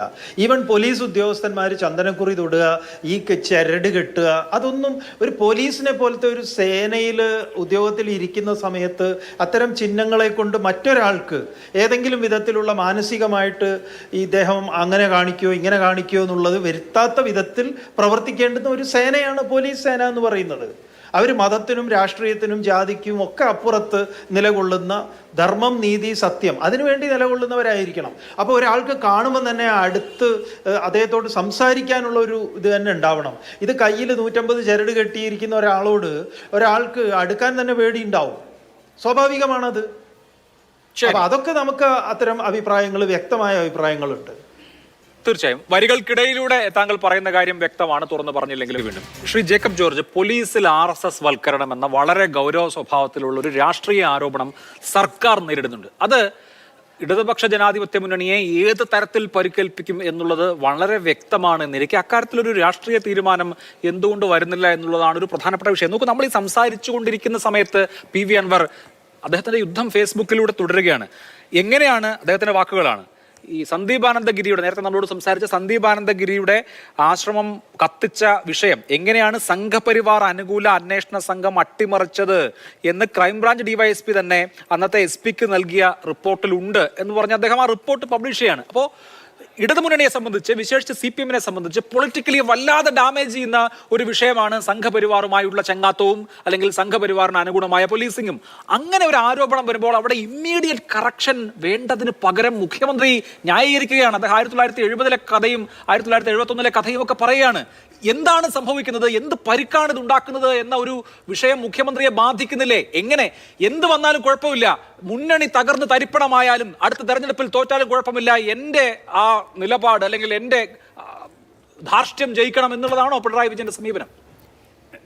അഭിലാഷേ, ഒരു കാരണവശാലും RSSന് ബന്ധമുള്ള ഏതെങ്കിലും ഒരു സ്ട്രീം കേരള പോലീസിൽ ഉണ്ടാവാൻ പാടില്ല, കേരളത്തിൻ്റെ ഒരു അധികാര കേന്ദ്രത്തിലും ഉണ്ടാവാൻ പാടില്ല. ഞാൻ സെൻകുമാറിനെയും ജേക്കബ് തോമസിനെയും ഒക്കെ ഓർമ്മിച്ചുകൊണ്ട് തന്നെയാണ് ഇത് പറയുന്നത്. ഒരു കാരണവശാലും ഉണ്ടാകാൻ പാടില്ല. അക്കാര്യത്തിൽ ഇപ്പോൾ സന്ദീപാനന്ദഗിരി പറഞ്ഞ വാക്കുകൾ, ഞാൻ ആ വാക്കുകളെ കേരളത്തിൻ്റെ സുവർണ വാക്കുകൾ എന്ന് വിശേഷിക്കും. ഒരു സന്യാസി വര്യനാണ് ആ കാര്യം പറഞ്ഞത്. ഒരു സന്യാസി പറയുന്നത് കുറി തൊട്ട കയ്യിലൊക്കെ ചരടുകൾ കിട്ടിയ ഒരു പോലീസ് ഉദ്യോഗസ്ഥൻ പോലീസ് സ്റ്റേഷനിൽ ഇരുന്നു കൂടാ എന്ന് കേരളത്തിൻ്റെ മണ്ണിലിരുന്ന് പറയുന്നു. അതാണ് ഓർക്കേണ്ടത്. അത് വളരെയധികം സ്തുതിക്കപ്പെടേണ്ട വാക്കുകൾ തന്നെയാണ്. ബഹുമാനപ്പെട്ട ജിജി പറയുന്നു, ജിജി ജോസഫ് പറയുന്നത് എന്തറിയാമോ? എന്താ പ്രശ്നമെന്നോ ജിജി ജോസഫേ? കേരളീയരോടാണ് ഈ ചോദിക്കുന്നത് ജിജി ജോസഫ്. എൻ്റെ ജിജി, കേരളത്തിനത് പ്രശ്നമാണ്. കേരളത്തിൻ്റെ ADGP എന്ന് പറയുന്നത് കേരള പോലീസ് സേനയുടെ പ്രധാനപ്പെട്ട ഉദ്യോഗസ്ഥരിൽ ഒരാളാണ്. ഏറ്റവും തലപ്പത്തുള്ള ക്രമസമാധാന ചുമതലയുള്ള ഉത്തരവാദിത്തങ്ങൾ മുഴുവനുമുള്ള ഒരു ഉദ്യോഗസ്ഥൻ. കേരളത്തിൻ്റെ മണ്ണിൽ അദ്ദേഹം ഒരു RSS നേതാവിനെ കാണാൻ പോയാൽ അത് രാഷ്ട്രീയമായി തെറ്റാണ്. ജിജി ജോസഫ് അത് ഓർക്കണം. അത് തെറ്റാണ് ജിജി ജോസഫ്. അങ്ങൊരു BJP നേതാവായിരിക്കാം, സമ്മതിക്കുന്നു. പക്ഷേ കേരളത്തിലെ ഒരു ഉദ്യോഗസ്ഥൻ, ഒരു ഉന്നത പോലീസ് ഉദ്യോഗസ്ഥൻ, ഒരു RSS നേതാവിനെ അദ്ദേഹം എവിടെയാണെങ്കിലും പോയി കാണുക എന്നത് തീർച്ചയായിട്ടും അത് that is politically wrong Jiji Joseph. അല്ല, അത് പക്ഷെ പിണറായി വിജയന് മനസ്സിലാവുന്നില്ലല്ലോ. ജേക്കബ് ജോർജ്, പിണറായി വിജയൻ ഇത് 2023 മെയ് മാസത്തിൽ തന്നെ അറിഞ്ഞിട്ടുണ്ട്. കാരണം 2023 മെയ് മാസത്തിൽ സ്പെഷ്യൽ ബ്രാഞ്ച് ഇക്കാര്യം മുകളിലേക്ക് റിപ്പോർട്ട് ചെയ്തിട്ടുണ്ട്. ഒരു റിപ്പോർട്ടായി ആഭ്യന്തര വകുപ്പിൽ എത്തിയിട്ടുണ്ട്. അടുത്ത ആഴ്ച കോവളത്ത് വെച്ച് അദ്ദേഹം രാം മാധവനെ കാണുന്നുണ്ട്. അപ്പോൾ ഇതൊക്കെ, ഈ കൂടിക്കാഴ്ചയൊക്കെ നമ്മളിപ്പോഴാണ് അറിയുന്നത്. പക്ഷെ മുഖ്യമന്ത്രി ഒരു കൊല്ലം മുമ്പ് പറഞ്ഞതാണ്. ഇപ്പൊ താങ്കൾ പറഞ്ഞു കേരളത്തിൽ ഉന്നത ചുമതലയുള്ള ഒരു ഉദ്യോഗസ്ഥൻ RSS നേതാവിനെ പോയി കണ്ട് ബ്രീഫ് ചെയ്യരുത് എന്ന്, അത് തെറ്റാണ് എന്ന്. പക്ഷെ അത് തെറ്റാണെന്ന് എന്തുകൊണ്ടാണ് കേരളത്തിന്റെ മുഖ്യമന്ത്രിക്ക് അറിയാതെ പോകുന്നത്? അതൊരു വിഷയമാണ്. ഞാൻ ആദ്യമേ പറഞ്ഞു, അതിനോട് എനിക്ക് ചില റിസർവേഷനുണ്ട്. ഞാനതിനെ കുറ്റപ്പെടുത്തുന്നു. അത് ശരിയല്ല. അതും രാഷ്ട്രീയമായിട്ട്, കേരളത്തിൻ്റെ രാഷ്ട്രീയമായിട്ട് ശരിയല്ല, ഒത്തുചേരുന്നതല്ല. പ്രത്യേകിച്ച് കേരളത്തിൻ്റെ ഇടതുപക്ഷ ജനാധിപത്യ മുന്നണിയുടെ രാഷ്ട്രീയവുമായിട്ട്, CPM-ൻ്റെ രാഷ്ട്രീയമായിട്ട്. അഭിലാഷം അറിയാമല്ലോ പിണറായി വിജയൻ്റെ ചരിത്രം. അദ്ദേഹം എക്കാലത്തും RSS-നെ എതിർത്ത്, RSS-നോട് മല്ലിട്ട്, RSS-നോട് യുദ്ധം ചെയ്ത് തന്നെയാണ് അദ്ദേഹം രാഷ്ട്രീയം വളർത്തിയെടുത്തത്. അദ്ദേഹം 71-ലെ തലശ്ശേരി കലാപം, ന്യൂനപക്ഷ മുസ്ലിങ്ങളെ ആക്രമിച്ച RSS വിധേയത്തിൽ കമ്മീഷൻ, ജസ്റ്റിസ് ജോസഫ് വിധേയത്തിൽ, ആ കമ്മീഷൻ പറയുന്നുണ്ട് RSS അവിടെ വേര് പിടിപ്പിക്കാൻ തുടങ്ങിയതിൻ്റെ ഭാഗമായിട്ടാണ് ഈ കലാപം ഉണ്ടാക്കിയത് എന്ന് RSS റിപ്പോർട്ടിൻ്റെ ഉണ്ട്. ആ റിപ്പോർട്ട് പറയുന്നുണ്ട്. ചരിത്രമുള്ള പിണറായി വിജയൻ പഠിക്കൽ കലമുടയ്ക്കണോ? അദ്ദേഹത്തിന് ഇപ്പോ എക്സിക്യൂട്ടീവ് അധികാരമുണ്ട്, അദ്ദേഹം കേരളത്തിന്റെ തലവനാണ്, അദ്ദേഹത്തിന്റെ രാഷ്ട്രീയ പ്രവർത്തനത്തിന്റെ ഭാഗമായി അദ്ദേഹം എടുത്തിട്ടുള്ള നിലപാടുകൾ, പിണറായി വിജയന്റെ രാഷ്ട്രീയ ചരിത്രം, ഇതൊക്കെ എല്ലാവർക്കും അറിയാവുന്ന കാര്യമാണ്. ഇന്ന് അദ്ദേഹം കേരളത്തിന്റെ മുഖ്യമന്ത്രിയാണ്. ആ കേരളത്തിന്റെ മുഖ്യമന്ത്രി ഒരു കൊല്ലം മുമ്പ്, ഏറ്റവും കുറഞ്ഞത് ഒരു കൊല്ലം മുമ്പെങ്കിലും അദ്ദേഹം അറിഞ്ഞിട്ടുണ്ട് തന്റെ ADGP, തന്റെ വലത് കൈയായ ADGP, താൻ എല്ലാ ദൗത്യങ്ങളും ഏൽപ്പിച്ചു വിടുന്ന ADGP ഇങ്ങനെ ഒരു കൂടിക്കാഴ്ച നടത്തിയിട്ടുണ്ട് എന്ന് അദ്ദേഹം അറിഞ്ഞിട്ടുണ്ട്. പ്രതിപക്ഷം പറയുന്നു അദ്ദേഹത്തിന്റെ ദൗത്യവുമായിട്ടാണ് പോയി കണ്ടതെന്ന്. എനിക്കറിയില്ല, അങ്ങനെയാണോ? അല്ലെങ്കിൽ എന്തുകൊണ്ടാണ് പിണറായി വിജയൻ കേരള സമൂഹത്തോട് ഇത് വിശദീകരിക്കാത്തത്? എന്തുകൊണ്ടാണ് ഈ ADGPയുടെ ചുമതലയെങ്കിലും ഏറ്റവും കുറഞ്ഞത് മാറ്റാത്തത്? ഈ സമസ്യ പരിഹരിക്കപ്പെടുന്നില്ല. പിണറായി വിജയന്റെ രാഷ്ട്രീയ പാരമ്പര്യം കൊണ്ട് ഈ സമസ്യക്ക് ഉത്തരം കണ്ടെത്താൻ കഴിയുകയുമില്ല. അല്ല, പിണറായി വിജയൻ അന്നത്തെ, ഞാൻ പറഞ്ഞു വന്നത്, അന്നത്തെ തലശ്ശേരി കലാപത്തിൽ മുന്നണി പോരാളിയായിട്ട് രാത്രിയും പകലും അഹോരാത്രം പണിയെടുത്ത നേതാവാണ്, അധ്വാനിച്ച പോരടിച്ച വർഗീയവാദികളോട് പോരടിച്ച നേതാവാണ്. അതിൽ കൂടെയാണ് പിണറായി വിജയൻ കേരളത്തിലെ കമ്മ്യൂണിസ്റ്റ് പാർട്ടിയിലേക്ക് നേതാവായിട്ട് കടന്നു വരുന്നതെന്ന് കൂടി ഓർക്കണം. ആ പിണറായി വിജയന് ഒരിക്കലും RSSുമായിട്ട് ഒത്തീർപ്പുണ്ടാക്കാൻ കഴിയും എന്നെനിക്ക് തോന്നുന്നില്ല, ഒന്നാമത്തെ കാര്യം. രണ്ടാമത്, ഇത് തീർച്ചയായിട്ടും എനിക്ക് വ്യക്തിപരമായിട്ട് എനിക്ക് റിസർവേഷനുള്ള കാര്യം തന്നെയാണ്. ഒരു കാരണവശാലും ഞാൻ അറിയുന്ന പിണറായി വിജയൻ, മുഖ്യമന്ത്രി പിണറായി വിജയൻ ഇതുപോലെ RSSുമായിട്ട് ഒരു സന്ധിക്ക്, ഒരു ഒത്തുതീർപ്പിന് തയ്യാറാകുന്നയാളല്ല, ഒരിക്കലും ആവത്തില്ല. ഇത് ചിലപ്പോൾ ഞാൻ പറയട്ടെ, ഒരു ഉദാഹരണം പറയട്ടെ അഭിലാഷേ. കെ കരുണാകരൻ്റെ കാലത്ത് 1994 ഏറ്റവും കത്തുന്ന വിഷയമായിരുന്നല്ലോ ISRO ചാരക്കേസ്. അന്ന് ആന്റണി പക്ഷം, ഉമ്മൻചാണ്ടി, AK ആന്റണി, VM സുധീരൻ തുടങ്ങിയ നേതാക്കളാണ് കെ കരുണാകരനോട് യുദ്ധം ചെയ്തത്. എന്തായിരുന്നു അവരുടെ ആവശ്യം? രമൺ ശ്രീവാസ്തവയെ സസ്പെൻഡ് ചെയ്യണം. കേരളത്തിൻ്റെ IB ഉദ്യോഗസ്ഥന്മാരായിരുന്ന മാത്യു ജോൺ, RB ശ്രീകുമാർ, IPS ഉദ്യോഗസ്ഥർ, അവർ രഹസ്യാന്വേഷണ ഉദ്യോഗസ്ഥന്മാരാണ്. ക്ലിഫ് ഹൗസിൽ കരുണാകരനെ പോയി കണ്ടു. അതെ, അല്ല, രമൺ ശ്രീവാസ്തവയെ അന്ന് കെ കരുണാകരൻ പ്രൊട്ടക്ട് ചെയ്തു. ഒടുവിൽ കെ കരുണാകരന് മുഖ്യമന്ത്രി സ്ഥാനം മുഖ്യമന്ത്രി സ്ഥാനം ഒഴിഞ്ഞുകൊണ്ട് അദ്ദേഹം രമൺ ശ്രീവാസ്തവയെ പ്രൊട്ടക്ട് ചെയ്തു. ആ രമൺ ശ്രീവാസ്തവയെ പിന്നെ പിണറായി വിജയൻ 2016 മുഖ്യമന്ത്രിയായപ്പോൾ അദ്ദേഹത്തിന്റെ പോലീസ് ഉപദേഷ്ടാവാക്കുകയും ചെയ്തു. ചരിത്രം അങ്ങനെ പലതരത്തിൽ വഴിതിരിഞ്ഞു പോയിട്ടുണ്ട്. രമൺ ശ്രീവാസ്തവയെ സംരക്ഷിക്കാൻ ശ്രമിച്ച കെ കരുണാകരന് മുഖ്യമന്ത്രി പദം പോയതുപോലെ MR അജിത് കുമാറിനെ സംരക്ഷിച്ച പിണറായി വിജയനെ കാത്തിരിക്കുന്നത് എന്താണ്? LDFന്റെ നിലവിലെ സ്ഥിതിവിശേഷത്തിൽ അദ്ദേഹത്തിന് മുഖ്യമന്ത്രി പദമൊന്നും പോകുന്നില്ല, ഞാൻ വിചാരിക്കുന്നില്ല. പക്ഷേ 1.5 കൊല്ലം കഴിഞ്ഞ ഒരു തെരഞ്ഞെടുപ്പുണ്ട് എന്നുള്ള കാര്യം അദ്ദേഹത്തെ സംബന്ധിച്ച് അദ്ദേഹവും ഓർത്തിരിക്കേണ്ട കാര്യമാണല്ലോ. പക്ഷേ ജ്യോതികുമാർ ചാമക്കാല, ഇവിടെ ഇപ്പോ കാര്യങ്ങൾ എങ്ങനെയാണ് ഉരുത്തിരിഞ്ഞു വരുന്നത്? CPM-ന് തന്നെയും ADGPക്കെതിരെ നടപടിയെടുക്കണമെന്ന ആഗ്രഹമുണ്ട്. തുറന്നു പറയുന്നില്ലെങ്കിലും വരികൾക്കിടയിലൂടെ പറയുന്നുണ്ട്. ഞാൻ തൃപ്തിയോടുകൂടിയാണോ നിങ്ങളോട് ഈ കാര്യങ്ങളൊക്കെ പറയുന്നതെന്ന് MV ഗോവിന്ദ മാസ്റ്റർ പറയുമ്പോൾ നമുക്ക് കാര്യങ്ങളെല്ലാം വ്യക്തമാണ്. അപ്പോൾ CPM-ന് MR അജിത് കുമാറിനെ മാറ്റണമെന്ന് ആഗ്രഹമുണ്ട്, CPI-ക്കുണ്ട്, RJD-ക്കുണ്ട്, മറ്റെല്ലാ ഘടക കക്ഷികൾക്കുണ്ട്. പിണറായി വിജയന് മാത്രം അങ്ങനെ ഒരു നിലപാടില്ല. പക്ഷെ പിണറായി വിജയന്റെ നിലപാട് മാത്രമേ സർക്കാരിലും പാർട്ടിയിലും മുന്നണിയിലും നടപ്പാവുന്നുള്ളൂ എന്ന് വേണമോ നമ്മൾ മനസ്സിലാക്കാൻ?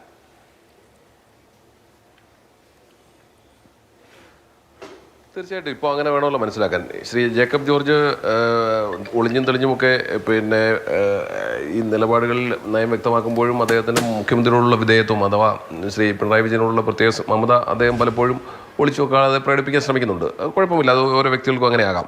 ശ്രീ പിണറായി വിജയൻ പിന്നെ കലാപമുണ്ടായപ്പോൾ RSSനെ നേരിട്ടതുമൊക്കെ പറയുന്നുണ്ട്. 1977 കൂത്തുപറമ്പിൽ നിന്ന് അദ്ദേഹം ജയിക്കുമ്പോൾ RSSന്റെ അല്ലെങ്കിൽ പിന്നെ എന്താ പറയുന്നത് BJPയുടെ പൂർവ്വരൂപം അദ്ദേഹത്തെ പിന്തുണച്ചിരുന്നു എന്നുള്ള യാഥാർത്ഥ്യം കൂടി അദ്ദേഹം പറഞ്ഞിരുന്നെങ്കിൽ അദ്ദേഹത്തിൻ്റെ നിഷ്പക്ഷത അവിടെ വ്യക്തമാകുമായിരുന്നു എന്ന കാര്യം നമ്മൾ മറക്കേണ്ടതില്ല. ഏതായാലും ഇപ്പോൾ ശ്രീയുമായി മസ്കറ്റ് ഹോട്ടലിൽ അടച്ചിട്ട മുറിയിൽ ചർച്ച നടത്തിയതും അവിടെ മാധ്യമപ്രവർത്തകർ കടന്നു ചെന്നപ്പോൾ കടക്ക് പുറത്ത് എന്ന് പറഞ്ഞതും ഒക്കെ നമ്മുടെ മുമ്പിലുണ്ട്. അതൊക്കെ അദ്ദേഹം മുഖ്യമന്ത്രി ആയതുകൊണ്ടാണെന്ന് വേണമെങ്കിൽ വ്യാഖ്യാനിക്കാം. പക്ഷേ 77-ലെ തെരഞ്ഞെടുപ്പ് അങ്ങനെ ആയിരുന്നില്ല എന്നുള്ള കാര്യം കൂടി ഞാൻ സാന്ദർഭികമായി സൂചിപ്പിക്കട്ടെ. ഏതായാലും ഇവിടെ ഞാൻ അതിനോട് ഈ BJPയുടെ പ്രതിനിധി പറഞ്ഞുകൂടെ ചേർത്തങ്ങ് വായിക്കാം. എന്താ പറഞ്ഞേ, ഇവിടെ സംസ്ഥാനത്ത് മുഖ്യമന്ത്രി രാജിവെക്കേണ്ടതാണ്, മുഖ്യമന്ത്രി രാജിവെക്കണമെന്ന്, അല്ലെങ്കിൽ മുഖ്യമന്ത്രിയെ ഒരു സേഫ്റ്റി വാൽവായിട്ട് കോൺഗ്രസിനെ ഉപയോഗിക്കുന്നു, പ്രതിപക്ഷത്തെ ഉപയോഗിക്കുന്നു എന്നൊക്കെയാണ് പറയുന്നത്. BJPയുടെ പ്രതിനിധി വന്നിരുന്ന് പറഞ്ഞാൽ മതിയല്ലോ. ഇവിടെ PV അൻവറിൻ്റെ വെളിപ്പെടുത്തലുകൾ വന്ന അന്ന് മുതൽ കോൺഗ്രസും സഖ്യകക്ഷികളും RYF ഉൾപ്പെടെയുള്ള സഖ്യകക്ഷികളും അതുപോലെ തന്നെ പോഷക സംഘടനകളും സമരരംഗത്താണ്. കഴിഞ്ഞ ഒരു ദിവസം മാത്രമാണ് യുവമോർച്ചയെ ഇതുമായി ബന്ധപ്പെട്ട് സമരരംഗത്ത് കണ്ടിട്ടുള്ളത്. കോൺഗ്രസിനെ സംബന്ധിച്ച് മുഖ്യമന്ത്രി രാജിവെക്കണമെന്ന് ആവശ്യപ്പെട്ടുകൊണ്ട് തുടർച്ചയായ പരിപാടികൾ നടത്തിക്കൊണ്ടിരിക്കുകയാണ്. ജില്ലാ ആസ്ഥാനങ്ങളിൽ മാർച്ചുകൾ നടത്തി, സെക്രട്ടേറിയറ്റ് മാർച്ച് നടത്തി, അതിനുശേഷം മണ്ഡലാടിസ്ഥാനത്തിൽ ഇന്നലെ പന്തംകൊളുത്തി പ്രകടനം നടത്തി. ഓരോ രീതിയിലും കോൺഗ്രസിന്റെ പോഷക സംഘടനകൾ, യൂത്ത് കോൺഗ്രസിനെ സംബന്ധിച്ച് എല്ലാ ജില്ലാ ആസ്ഥാനങ്ങളിലും നടത്തിയ മാർച്ചും അതുമായി ബന്ധപ്പെട്ടുള്ള സംഘർഷങ്ങളും എല്ലാ ദിവസവും റിപ്പോർട്ട് ചെയ്യുന്നുണ്ട്. അപ്പോൾ മുഖ്യമന്ത്രിയുടെ രാജി ആവശ്യപ്പെട്ടുകൊണ്ട് ഈ വിഷയവുമായി ബന്ധപ്പെട്ട് പ്രത്യക്ഷ സമരരംഗത്താണ് കോൺഗ്രസും UDF ഘടകകക്ഷികളും അതുപോലെ തന്നെ പോഷക സംഘടനകളും. എന്നിട്ടും വന്നിരുന്ന BJPയുടെ പ്രതിനിധി അങ്ങ് തള്ളുകയാണ് കോൺഗ്രസ് മുഖ്യമന്ത്രിയുടെ ഒരു സേഫ്റ്റി വാൽവായി പ്രവർത്തിക്കുന്നു എന്ന്.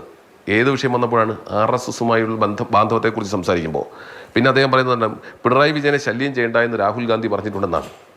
ഈ കഴിഞ്ഞ പാർലമെന്റ് തെരഞ്ഞെടുപ്പ് വേളയിലല്ലേ ശ്രീ രാഹുൽ ഗാന്ധി വളരെ പരസ്യമായി പറഞ്ഞത്? ഇപ്പോൾ പറയുന്നത് എന്താ, ഇന്ത്യ മുന്നണിയുടെ ഭാഗമായി. ആ ഇന്ത്യ മുന്നണിയുടെ ഭാഗമായിരിക്കുമ്പോഴും ശ്രീ രാഹുൽ ഗാന്ധി വളരെ പ്രകടമായി പരസ്യമായി പറഞ്ഞിട്ടുണ്ട്, കോൺഗ്രസ് ഇതര മുഖ്യമന്ത്രിമാരെ ദേശീയ നേതൃത്വം, BJPയുടെ ദേശീയ നേതൃത്വം, കേന്ദ്ര സർക്കാർ നാഷണൽ ഏജൻസികളെ ഉപയോഗിച്ച് ഇല്ലായ്മ ചെയ്യാൻ ശ്രമിക്കുമ്പോൾ അതിൽ നിന്നൊരു എക്സംഷൻ കിട്ടുന്നത് അത് സംസ്ഥാനത്തിൻ്റെ മുഖ്യമന്ത്രിക്ക് മാത്രമാണ്, പിണറായി വിജയനും മാത്രമാണെന്നൊരു ദേശീയ നേതാവ്, കോൺഗ്രസിൻ്റെ ഒന്നാമത്തെ നേതാവ് തന്നെ പരസ്യമായി പറഞ്ഞില്ലേ? അപ്പോൾ അന്നും അദ്ദേഹത്തെ അടിക്കാൻ ഉപയോഗിച്ചത് ഇതേ ചട്ടുകമായ PV അൻവറിനെ അല്ലേ? ആ PV അൻവർ പറഞ്ഞതിനെ എൻഡോസ് ചെയ്യല്ലേ അന്നത്തെ മുഖ്യമന്ത്രി ചെയ്തിട്ടുള്ളത്? ഞാൻ ഏറ്റവും അവസാനം ഒന്ന് ചോദിക്കട്ടെ, SFIയുടെ അന്വേഷണം എവിടെ എത്തി? SFIയുടെ അന്വേഷണം മാത്രം ഒന്ന് പറയൂ, എവിടെ എത്തി? ഇത്ര സമയത്തിന് 4 മാസത്തിനുള്ളിൽ തീർക്കണം എന്ന് പറഞ്ഞ സമയം എത്രയായി? ആരെങ്കിലും ഇപ്പോൾ അന്വേഷിക്കുന്നുണ്ടോ? എന്തേ SNC ലാബിലിന് എവിടെ എത്തി? 36-38 തവണ സുപ്രീം കോടതിയിൽ മാറ്റിവെച്ചില്ലേ? അപ്പോൾ അങ്ങനെ ബാന്ധവത്തെക്കുറിച്ച് സംസാരിക്കാൻ പോയാൽ കരുവന്നൂർ കേസ് എവിടെ എത്തി? മുഖ്യമന്ത്രിയുടെ ഓഫീസുമായി ബന്ധപ്പെട്ടുള്ള സ്വർണ്ണക്കടത്ത് എവിടെ എത്തി?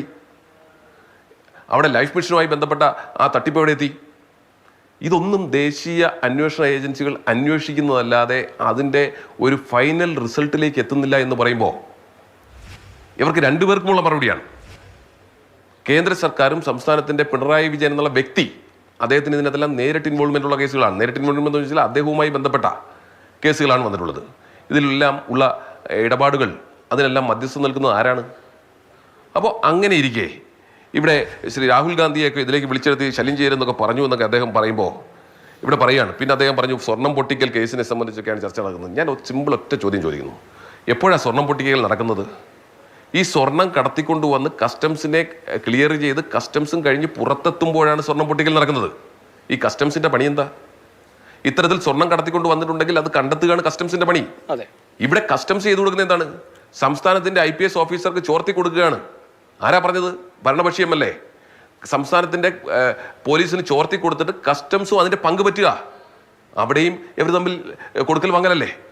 എന്തേ കസ്റ്റംസ് കണ്ടെത്തിയിട്ടും അത് പിടിക്കപ്പെടാതെ പുറത്തു കൊടുക്കുകയും അത് ആ വിവരം ചോർത്തി കൊടുത്തതിന് ശേഷം പോലീസ് അത് കസ്റ്റഡിയിലെടുക്കുകയും, പ്രത്യേകിച്ച് നമുക്കറിയാം ഒരു മുന്നേ SP സംബന്ധിച്ച് വന്നുള്ള തർക്കവും അതേ സസ്പെൻഷനിൽ പോയി നോക്കുക നമുക്കറിയാം. അപ്പോൾ ഇവിടെയൊക്കെ നിങ്ങൾ ഒളിച്ചു വെക്കാൻ ശ്രമിക്കേണ്ടതില്ല. ഇത് തുടങ്ങിയിട്ട് കുറെ കാലമായി. ഇത്തരത്തിലുള്ള ബാന്ധവത്തിന്റെ ബാക്കി പത്രമാണ് ഇതെല്ലാം എന്നുള്ളതാണ്. പിന്നെ BJPയുടെ പ്രതിനിധി പറയുന്നത് ഇപ്പോൾ RSSകാരെ കണ്ടിട്ടുണ്ടെങ്കിൽ അത് കണ്ടവരോട് ചോദിക്കണമെന്നാണ്. തീർത്തോട്ടെ ഞാൻ വേറെ ഒന്നും പറയുന്നില്ല, ഇങ്ങോട്ട് പറഞ്ഞതിന് മാത്രമേ മറുപടി ഉള്ളൂ. കണ്ടവരോട് ചോദിക്കണമെന്നാണ്. കണ്ടവരോട് ചോദിക്കണം എന്ന് പറയുമ്പോൾ ഇവർക്കൊരു ബാധ്യതയില്ലേ? റാം മാധവനോട് ചോദിച്ചപ്പോൾ ഞാനിപ്പോൾ തൽക്കാലം ഒന്നും പറയുന്നില്ലെന്നാണ് പറഞ്ഞത്. അതാണോ ശരി? ഇത്രയും വലിയൊരു കോൺട്രവേഴ്സി ഉണ്ടാകുമ്പോൾ എന്താണ് നിങ്ങളോട് സംസാരിച്ചതെന്ന് പറയാൻ ഒരു പൊളിറ്റിക്കലായിട്ട് ഒരു സംസ്ഥാനത്തിനെ തന്നെ പിടിച്ചുലയ്ക്കുന്ന ഒരു വിവാദം ഉണ്ടാകുമ്പോൾ അത് പറയില്ല. ഞങ്ങൾ അങ്ങനെ പറയുന്ന ശീലമില്ല. ശരി, വാദഗതിക്ക് വേണ്ടി സമ്മതിച്ചു തരാം. ഇവിടെ EP ജയരാജന്റെ സ്ഥാനം പോയിരിക്കുന്നു. ആരെന്ത് പറഞ്ഞാലും EP ജയരാജന്റെ സ്ഥാനം പോയത് EP ജയരാജന്റെ വീട്ടിൽ ചെന്ന് അങ്ങോട്ട് ചെന്ന് കണ്ട പ്രകാശ് ജാവ്ദേക്കർ പോയി കണ്ടതിന്റെ അടിസ്ഥാനത്തിലാണ് എന്ന കാര്യത്തിൽ നമുക്കാർക്കും തർക്കമില്ലല്ലോ, ആരും തർക്കിക്കുകയുമില്ല. അങ്ങനെ ഇരിക്കെ EP ജയരാജനെ പോയി കണ്ടു എന്ന് പറഞ്ഞത് BJPയുടെ തമ്മിലുള്ള തർക്കത്തിന്റെ ഭാഗമായിട്ട് ശോഭാ സുരേന്ദ്രനല്ലേ പരസ്യമായി പറഞ്ഞത്? അതുമായി ബന്ധപ്പെട്ട് അങ്ങോട്ട് പോയി കണ്ടു ഒരാളുടെ സ്ഥാനം കളഞ്ഞിട്ട് പോലും പ്രകാശ് ജാവ്ദേക്കർ ഇതിനെ സംബന്ധിച്ച് ഇന്ന് വരെ ഒരു അക്ഷരം പറഞ്ഞിട്ടുണ്ടോ? ഈ സംസ്ഥാനത്തിന്റെ പ്രഭാരിയായിട്ടാണ് അയാളെ നിയോഗിച്ചിരിക്കുന്നത്. ഒരക്ഷരം മിണ്ടിയിട്ടുണ്ടോ? അപ്പോഴെങ്കിലും മിണ്ടേണ്ടതല്ലേ? അപ്പൊ ഞങ്ങൾ മൗനിഭാവങ്ങളാണ് എന്ന് പറയുന്നതിനകത്ത് എന്താ അർത്ഥമുള്ളത്? നിർണായകമായ പൊളിറ്റിക്കൽ പോട്ടെ, RSS നേതാക്കൾ അത് പറയുന്ന ശീലമില്ലെങ്കിൽ വേണ്ട. BJPയുടെ ഒരു പ്രഭാരി, ആ പ്രഭാരിക്ക് പരസ്യമായി പറയാനുള്ള ബാധ്യതയില്ലേ ഇത്രയും വിവാദം ഉണ്ടായിട്ട്? അദ്ദേഹം എന്തിനാണ് EP ജയരാജനെ പോയി കണ്ടതെന്ന്? EP ജയരാജന്റെ സ്ഥാനം അങ്ങ് പോയില്ലേ? EP ജയരാജൻ ഒരു നീതിയും ഇപ്പുറത്ത് MR അജിത് കുമാറിന് മറ്റൊരു നീതിയുമല്ലേ ഇപ്പൊ സംസ്ഥാനത്ത് നടന്നുകൊണ്ടിരിക്കുന്നത്? എന്തേ മിണ്ടുന്നില്ല? അപ്പോഴെങ്കിലും മിണ്ടണ്ടേ? അപ്പോൾ അവിടെയാണ് പ്രശ്നം. EP ജയരാജൻ ഇപ്പോൾ ചൊറിയും കുത്തി വീട്ടിയിരിക്കുകയാണെന്നേ. അദ്ദേഹം LDFന്റെ കൺവീനറായിരുന്നേ. അദ്ദേഹത്തെ പറഞ്ഞു വിട്ടത് അദ്ദേഹത്തിന്റെ വീട്ടിലോട്ട് ചെന്ന് ഈ പറയുന്ന പ്രകാശ് ജാവ്ദേക്കർ കണ്ടതിന്റെ പേരില്ല. ഇപ്പൊ മുഖ്യമന്ത്രിയുടെ കീഴിൽ നേരിട്ട് നിയന്ത്രണത്തിലുണ്ടായിരുന്ന മുഖ്യമന്ത്രിയുടെ ADGP അങ്ങോട്ട് പോയി നേതാക്കന്മാരെ ഒന്നിനു പുറകെ ഒന്നായി RSS നേതാക്കന്മാരെ കണ്ടിട്ടും നടപടിയെടുക്കണമെന്ന് LDF ഉൾപ്പെടെ മുന്നണിയിലെ മുഴുവൻ കക്ഷികളും CPM ആവശ്യപ്പെട്ടിട്ടും മുഖ്യമന്ത്രി എടുക്കാതിരിക്കുമ്പോൾ ഞാൻ വീണ്ടും ആവർത്തിക്കുന്നു, അവിടെ മുഖ്യമന്ത്രിയുടെ താല്പര്യങ്ങൾ സംരക്ഷിക്കാൻ വേണ്ടി മാത്രമാണ് ADGP പോയിട്ടുള്ളത് എന്ന കാര്യത്തിൽ ഒരു തർക്കവും വേണ്ട. അതാണ് ആരോപണം. ശ്രീ ജിജി ജോസഫ്, ഇത് ആരെങ്കിലും വന്ന് നേതാക്കളെ കണ്ടുപോവുക എന്നുള്ളതല്ലല്ലോ. വളരെ സുപ്രധാനമായ ചുമതലയിലിരിക്കുന്ന ഒരു ഉദ്യോഗസ്ഥൻ അടുത്തടുത്ത ദിവസങ്ങളിൽ 2 പ്രമുഖരായ RSS നേതാക്കളെ കണ്ടു. എന്തിനു കണ്ടു, എന്ത് സംസാരിച്ചു തുടങ്ങിയ കാര്യങ്ങൾ ഞങ്ങൾ പറയില്ല എന്ന് പറയുന്നതിന്റെ യുക്തി എന്താണ്? ഈ നേതാക്കൾ പറഞ്ഞില്ലെങ്കിൽ ഒരു പൊളിറ്റിക്കൽ മിഷൻ ആണോ എന്നുള്ളത് BJP പറയണ്ടേ? ഞങ്ങൾക്ക് ഈ സർക്കാരുമായോ ഈ സർക്കാരിലെ ഉദ്യോഗസ്ഥരുമായോ ഇടപാടുകളൊന്നുമില്ല എന്നാണെങ്കിൽ അങ്ങനെ പറയണം. അതല്ല, ഇപ്പൊ നിങ്ങൾ മുമ്പ് TP സെൻകുമാറിനെ, ജേക്കബ് തോമസിനെ ഒക്കെ സ്വാധീനിക്കുകയും അവരെ നിങ്ങളുടെ പക്ഷത്താക്കുകയും ചെയ്തിരുന്നു. അതുപോലെ MR അജിത് കുമാറിനെ പേഴ്സണലി, വ്യക്തിപരമായി നിങ്ങളുടെ പക്ഷത്താക്കാൻ ശ്രമിച്ചതാണെങ്കിൽ അങ്ങനെ എന്താണ് സംഭവിച്ചത് എന്നുള്ളത് പറയാൻ ഉള്ള ബാധ്യത നിങ്ങൾക്കുമില്ലേ? അതല്ലാതെ ഇതൊക്കെ ആരോട് ചോദിക്കണം? ആദ്യം ബഹുമാനപ്പെട്ട ജേക്കബ് ജോർജ് സാറേ, പണ്ട് DRDയുടെ ഡയറക്ടറായിരുന്ന ബാംഗ്ലൂരിലെ DRDയുടെ ഡയറക്ടർ അന്നത്തെ സർസംഘാലക് സുദർശൻജിയെ പോയി കണ്ടിട്ടുണ്ട്. അതുമായി ബന്ധപ്പെട്ട് യൂട്യൂബിലുണ്ട്, ഞാൻ സാറിനത് ഇട്ട് തന്നിട്ടുമുണ്ട്. അതുപോലെ നിരവധി ആളുകൾ രാഷ്ട്രത്തിലെ പല കാര്യങ്ങൾ അല്ലെങ്കിൽ അവരുടെ പല കാര്യങ്ങൾ ചർച്ച ചെയ്യാൻ വേണ്ടിയിട്ട് നേതാക്കന്മാരായിട്ട് കാണാറുണ്ട്. അവർ പൊതുവായിട്ടുള്ള പരിപാടികൾ വരാറുണ്ട്. സംഘത്തിൻ്റെ സമ്പർക്കം എന്നൊരു സിസ്റ്റം ഉണ്ട്. ആ സിസ്റ്റത്തിൽ ഈ ആളുകളെയൊക്കെ പോയി കാണുകയും ചെയ്യും. ഇതൊക്കെ രാഷ്ട്രത്തിന് CP ജോൺ സാർ തന്നെ, സാറിന് അടുത്ത ബന്ധമുള്ള ആളാണല്ലോ CP ജോൺ സാർ കഴിഞ്ഞ ദിവസം ചർച്ചയിൽ പറഞ്ഞല്ലോ. സുദർശൻജി വന്ന് കണ്ടപ്പോൾ പറഞ്ഞ ഡ്രിപ്പ് ഇറിഗേഷനെ കുറിച്ച് സംസാരിച്ചു എന്തൊക്കെ പറഞ്ഞല്ലോ. ഞാൻ പറയുന്നത് ഇത് എല്ലാം അങ്ങ് രാഷ്ട്രീയമാണെന്ന് വിചാരിക്കരുത്. പിന്നെ എനിക്ക് അഭിലാഷ് മോഹനോട് പറയാനുള്ളത്, ഞാൻ ചോദിക്കട്ടെ, CP ജോൺ വിശദീകരിച്ചതുപോലെ കേരളത്തിലെ വേറെ എന്തെങ്കിലും ആണെങ്കിൽ അത് വിശദീകരിച്ചാൽ പോരെ? സിമ്പിൾ അല്ലേ? പറയട്ടെ അഭിലാഷ്, ഈ ദത്താജിയെ പോലുള്ള ഒരാളെ വന്ന് കണ്ട് പിണറായി വിജയന്റെ കേസുമായി ബന്ധപ്പെട്ടും രാഷ്ട്രീയ കാര്യമൊക്കെ ചർച്ച ചെയ്യാൻ വേണ്ടി, അതായത് ഈ കേരളത്തിലെ ഒരു ADGP വന്ന് അദ്ദേഹത്തോട് വന്ന് സംസാരിക്കും എന്നൊക്കെ പറഞ്ഞാൽ അങ്ങ് ചെന്നാൽ മതി, ഇപ്പം നടക്കും. എനിക്ക് കോൺഗ്രസിന്റെ പ്രതിനിധിയോട് മറ്റൊരു കാര്യം പറയാനുള്ളത്, നിങ്ങൾ ഇതൊക്കെ പറയുന്നുണ്ടല്ലോ ഞങ്ങളൊരു ബാന്ധവുമില്ല. ഈ രാജസ്ഥാനിൽ CPM എന്താണ് സാർ ഉള്ളത്? ഒന്നുമില്ല, ഒരു സാധനമില്ലാത്ത. നിങ്ങൾക്ക് വലിയ വോട്ട് കിട്ടിയ സ്ഥലത്ത് പോയിട്ടുണ്ടല്ലോ, നിങ്ങൾ അവിടെ നിർത്തി സ്ഥാനാർത്ഥി നിർത്തി ജയിപ്പിച്ച് നിങ്ങൾ ഡൽഹിയിൽ കൊണ്ടുപോയി രാഹുൽ ഗാന്ധി എന്താ വന്ന് വിളിപ്പിക്കുക? ഞങ്ങൾക്കാണോ ബന്ധം അതോ നിങ്ങൾക്കാണോ ബന്ധം? നിങ്ങൾ ജില്ലാ പഞ്ചായത്ത് പ്രസിഡന്റ് തർക്കവുമായി ബന്ധപ്പെട്ട് കേരള കോൺഗ്രസിന്റെ മുന്നണിയിൽ നിന്ന് ചവിട്ടി പുറത്താക്കില്ലേ? നിങ്ങൾ അതുപോലെ നിങ്ങൾ എന്താ പുറത്താക്കാത്ത? ഞാൻ പറയാം, തൂവാനത്തുമ്പികളിലെ ജയകൃഷ്ണനും ക്ലാരയും തമ്മിലുള്ള ബന്ധമാണ് കോൺഗ്രസും CPM തമ്മിലുള്ള ബന്ധം. അല്ലെങ്കിൽ നിങ്ങൾ എന്തിനാണ് നിങ്ങൾ ഈ കേരളത്തിന് പുറത്തുള്ള മുഴുവൻ MP മാരെ ജയിപ്പിച്ചത്? നിങ്ങളുടെ സീറ്റിലാന്നേ, ഞങ്ങളല്ലെന്നേ. ഞങ്ങൾ അവരായിട്ട് ഫൈറ്റിങ്ങിലാണ്, ഞങ്ങൾ CPM-ഉമായിട്ട് ഫൈറ്റിലാണ്. നിങ്ങൾ എന്തിനാണ് രാജസ്ഥാനിൽ നിങ്ങൾക്ക് എത്ര വോട്ടുണ്ടായിരുന്നു? അവിടെ കഴിഞ്ഞ പ്രാവശ്യം CPM-ന് എത്ര വോട്ടുണ്ടായിരുന്നു? നിങ്ങൾ എന്തിനാ സീറ്റ് വിട്ടുകൊടുത്തത്? നിങ്ങൾ തമിഴ്നാട്ടിൽ എന്തിനാ സീറ്റ് വിട്ടുകൊടുത്തത്? എന്തിനാണിത്? ഒന്നിച്ച് മുന്നണി ഉണ്ടാക്കി അവിടെ പോയി കേന്ദ്രത്തിൽ പോയി ഭരണം ഒന്നിച്ച് പങ്കിടാമെന്ന് വിചാരിച്ചല്ലേ ഇവിടുന്ന് പോയത്. ആളുകൾ അടുപ്പിച്ചില്ല, ഭൂരിപക്ഷം ഞങ്ങൾക്കാണ് കിട്ടിയേ. അതുകൊണ്ട് നിങ്ങൾ തമ്മിൽ തന്നെയാണ് ബന്ധം. ആ ബന്ധത്തിന് പിന്നെ ഇവിടെ ചെല്ല പൊറാട്ട് നാടകങ്ങൾ. ഇപ്പോൾ ഞങ്ങൾ തൃശ്ശൂർ ജയിച്ചത് പൂരം കലക്കിയിട്ടാണെന്ന് VD സതീശൻ പറയുന്നു. എല്ലാവർക്കും വലിയ പ്രിയപ്പെട്ടതാണ്. അവിടെയുള്ള എല്ലാ ജാതി വിഭാഗക്കാരും പൂരത്തെ ബഹുമാനിക്കുന്നു. അതുകൊണ്ട് പൂരം കലക്കിയതുകൊണ്ടാണ്. നിങ്ങളുടെ ആളുകൾ എവിടെയായിരുന്നു? പ്രതാപൻ എവിടെയായിരുന്നു? മുരളീധരൻ എവിടെയായിരുന്നു? അവിടെ വരായിരുന്നല്ലോ. സുരേഷ് ഗോപി വരുന്നതിന് മുമ്പേ അവിടെ വരാമായിരുന്നു. ഇതൊന്നും വരാതെ നിങ്ങളുടെ സംസ്ഥാന പ്രസിഡന്റിനോട് ചോദിച്ചാൽ പറയും ശക്തൻ തമ്പുരാൻ മൈതാനത്ത് മുഴുവൻ തകിട് കുറ്റിട്ട് കൂടോത്രം ചെയ്തുകൊണ്ടാണ് ജയിച്ചെന്ന് പറയും. ഇങ്ങനത്തെ വർത്തമാനങ്ങൾ നിങ്ങൾ പലതും പറയും. അതുകൊണ്ട് ഇതൊന്നും മുഖവിലേക്ക് എടുക്കേണ്ട ആവശ്യമില്ല. ഞങ്ങൾ പറയുന്നത് കേരളത്തിലെ ആഭ്യന്തര വകുപ്പ് അമ്പേ പരാജയമാണ്. കേരളത്തിലെ ആഭ്യന്തര വകുപ്പ് പരാജയമാണ്, അതിന്റെ ഉത്തരവാദി മുഖ്യമന്ത്രിയാണെന്നുള്ളതാണ് BJP-യുടെ നിലപാട്. ചർച്ച അവസാനത്തെ സെക്കൻഡുകളിലാണ്. ശ്രീ ജേക്കബ് ജോർജ്, ഇത് പിണറായി വിജയന്റെ ഈഗോയുടെ പ്രശ്നമാണോ? ഞാൻ എൻ്റെ വിശ്വസ്തനെ കൈവിട്ടാൽ തോൽവി സമ്മതിക്കുന്നതിന് സമാനമാണെന്നുള്ള ചിന്തയാണോ? അഭിലാഷേ, പിണറായി വിജയൻ അങ്ങനെ വിശ്വസ്തരെ കൊണ്ടു നടക്കുന്ന ആളാണെന്ന് എനിക്ക് തോന്നുന്നില്ല. കരുണാകരനെ ചിലപ്പം കാണുമായിരിക്കും, കുറച്ചൊക്കെ വിശ്വസ്തരൊക്കെ കാണുമായിരിക്കും. ഉദ്യോഗസ്ഥ തലത്തിലും രാഷ്ട്രീയ തലത്തിലും PP ജോർജ് അങ്ങനെയൊക്കെയുള്ള നേതാക്കന്മാരെ ഒക്കെ ഉണ്ടായിരുന്നു. പിണറായി വിജയൻ അങ്ങനെ വിശ്വസ്തരൊന്നുമില്ല. കട്ട് ചെയ്യേണ്ടടുത്ത് ആൾക്കാരെ കട്ട് ചെയ്യാൻ അറിയാം, ഒഴിവാക്കേണ്ടടുത്ത് ഒഴിവാക്കാൻ അറിയാം, യാതൊരു സംശയമില്ല. ജ്യോതികുമാർ ചാമക്കാല പറഞ്ഞ കാര്യങ്ങൾക്ക് ഒറ്റ മറുപടി, പിണറായി വിജയൻ RSSന് വേണ്ടി എന്തെങ്കിലും വിട്ടുവീഴ്ച നടത്താൻ തയ്യാറാകുന്നയാളല്ല എന്ന് തന്നെയാണ് ഇപ്പോഴും എൻ്റെ വിശ്വാസം. ശരി. എൻ്റെ വിശ്വാസം അത് ഒരു ഒരു ഒരു ഒരു വിധേയനാവുകയല്ല ജ്യോതികുമാർ. പിന്നെ കെ കരുണാകരനെ പറഞ്ഞോളൂ, പെട്ടെന്ന് ആപത്ത് പറഞ്ഞോളൂ. കാലത്ത് കെ കരുണാകരനെ രമൺ ശ്രീവാസ്തവയുടെ പേരിൽ കോൺഗ്രസ്സുകാർ വേട്ടയാടിയപ്പോൾ ഒരു പത്രക്കാരൻ എന്ന നിലയ്ക്കും വ്യക്തിപരമായിട്ട് തിരുവനന്തപുരത്തെ ഒരു പത്രക്കാരൻ എന്ന നിലയ്ക്കും വ്യക്തിപരമായിട്ടും കെ കരുണാകരനെ ക്ലിഫ് ഹൗസിൽ പോയി കൂടെ ഇരിക്കാൻ ഞാൻ മാത്രമേ ഉണ്ടായിരുന്നുള്ളൂ. വിധേയത്വമല്ല ജ്യോതികുമാർ, അത് വിധേയത്വമല്ല, അത് ഒരു സാമാന്യ. ശ്രീ ജേക്കബ് ജോർജ് കാലാകാലങ്ങളിൽ മുഖ്യമന്ത്രിമാരോടൊപ്പം നിൽക്കുന്നയാളാണെന്നുള്ള കാര്യം അദ്ദേഹം സമ്മതിച്ചു. അതിനകത്ത് എനിക്ക് തർക്കമില്ലെന്നേ. ഇവിടെ ഞാൻ BJP നേതാവ് പറഞ്ഞതിനെ കുറിച്ച് മാത്രമേ എനിക്ക് ചോദിക്കാനുള്ളൂ. അദ്ദേഹം ചോദിക്കുന്നു CPM-നെ സംബന്ധിച്ചുള്ള ബാന്ധവത്തെ സംബന്ധിച്ച്. CPM ഇന്ത്യ മുന്നണിയുടെ ഭാഗമാണ്, ദേശീയ തലത്തിൽ സംസ്ഥാനത്ത് വിരുദ്ധാഭിപ്രായമാണ്.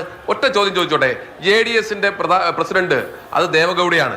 ആ ദേവഗൌഡ ഇന്നിപ്പോൾ UPA അഥവാ NDA മുന്നണിയുടെ ഭാഗമായി ദേശീയ തലത്തിൽ അധികാരത്തിലിരിക്കുകയാണ്. ആ ദേവഗൌഡയുടെ പാർട്ടി ഈ സംസ്ഥാനത്ത് എവിടെയാണെന്ന് അറിയാമോ? ഈ സംസ്ഥാനത്ത് ഇടതുപക്ഷത്തിലാണ്. ഒരു മന്ത്രിയുമുണ്ട്. അതെവിടെയാണെന്ന് അറിയുമോ? അത് പിണറായി വിജയന്റെ ക്യാബിനറ്റിലാണ്. അതിനെക്കുറിച്ച് നിങ്ങൾക്ക് ഒരു ആവലാതിയും ഇപ്പോഴും ഇല്ലല്ലോ BJP-യുടെ പ്രതിനിധി. ഞങ്ങളെ സംബന്ധിച്ച് ഞങ്ങളുടെ പ്രഖ്യാപിത നിലപാടാണ്. ശരി, ഓക്കെ, വ്യക്തമാണ് എല്ലാം. വളരെ നന്ദിയുണ്ട് 4 പാനലിസ്റ്റുകൾക്കും. സൂപ്പർ പ്രൈം ടൈം അവസാനിക്കുന്നു. നമസ്കാരം.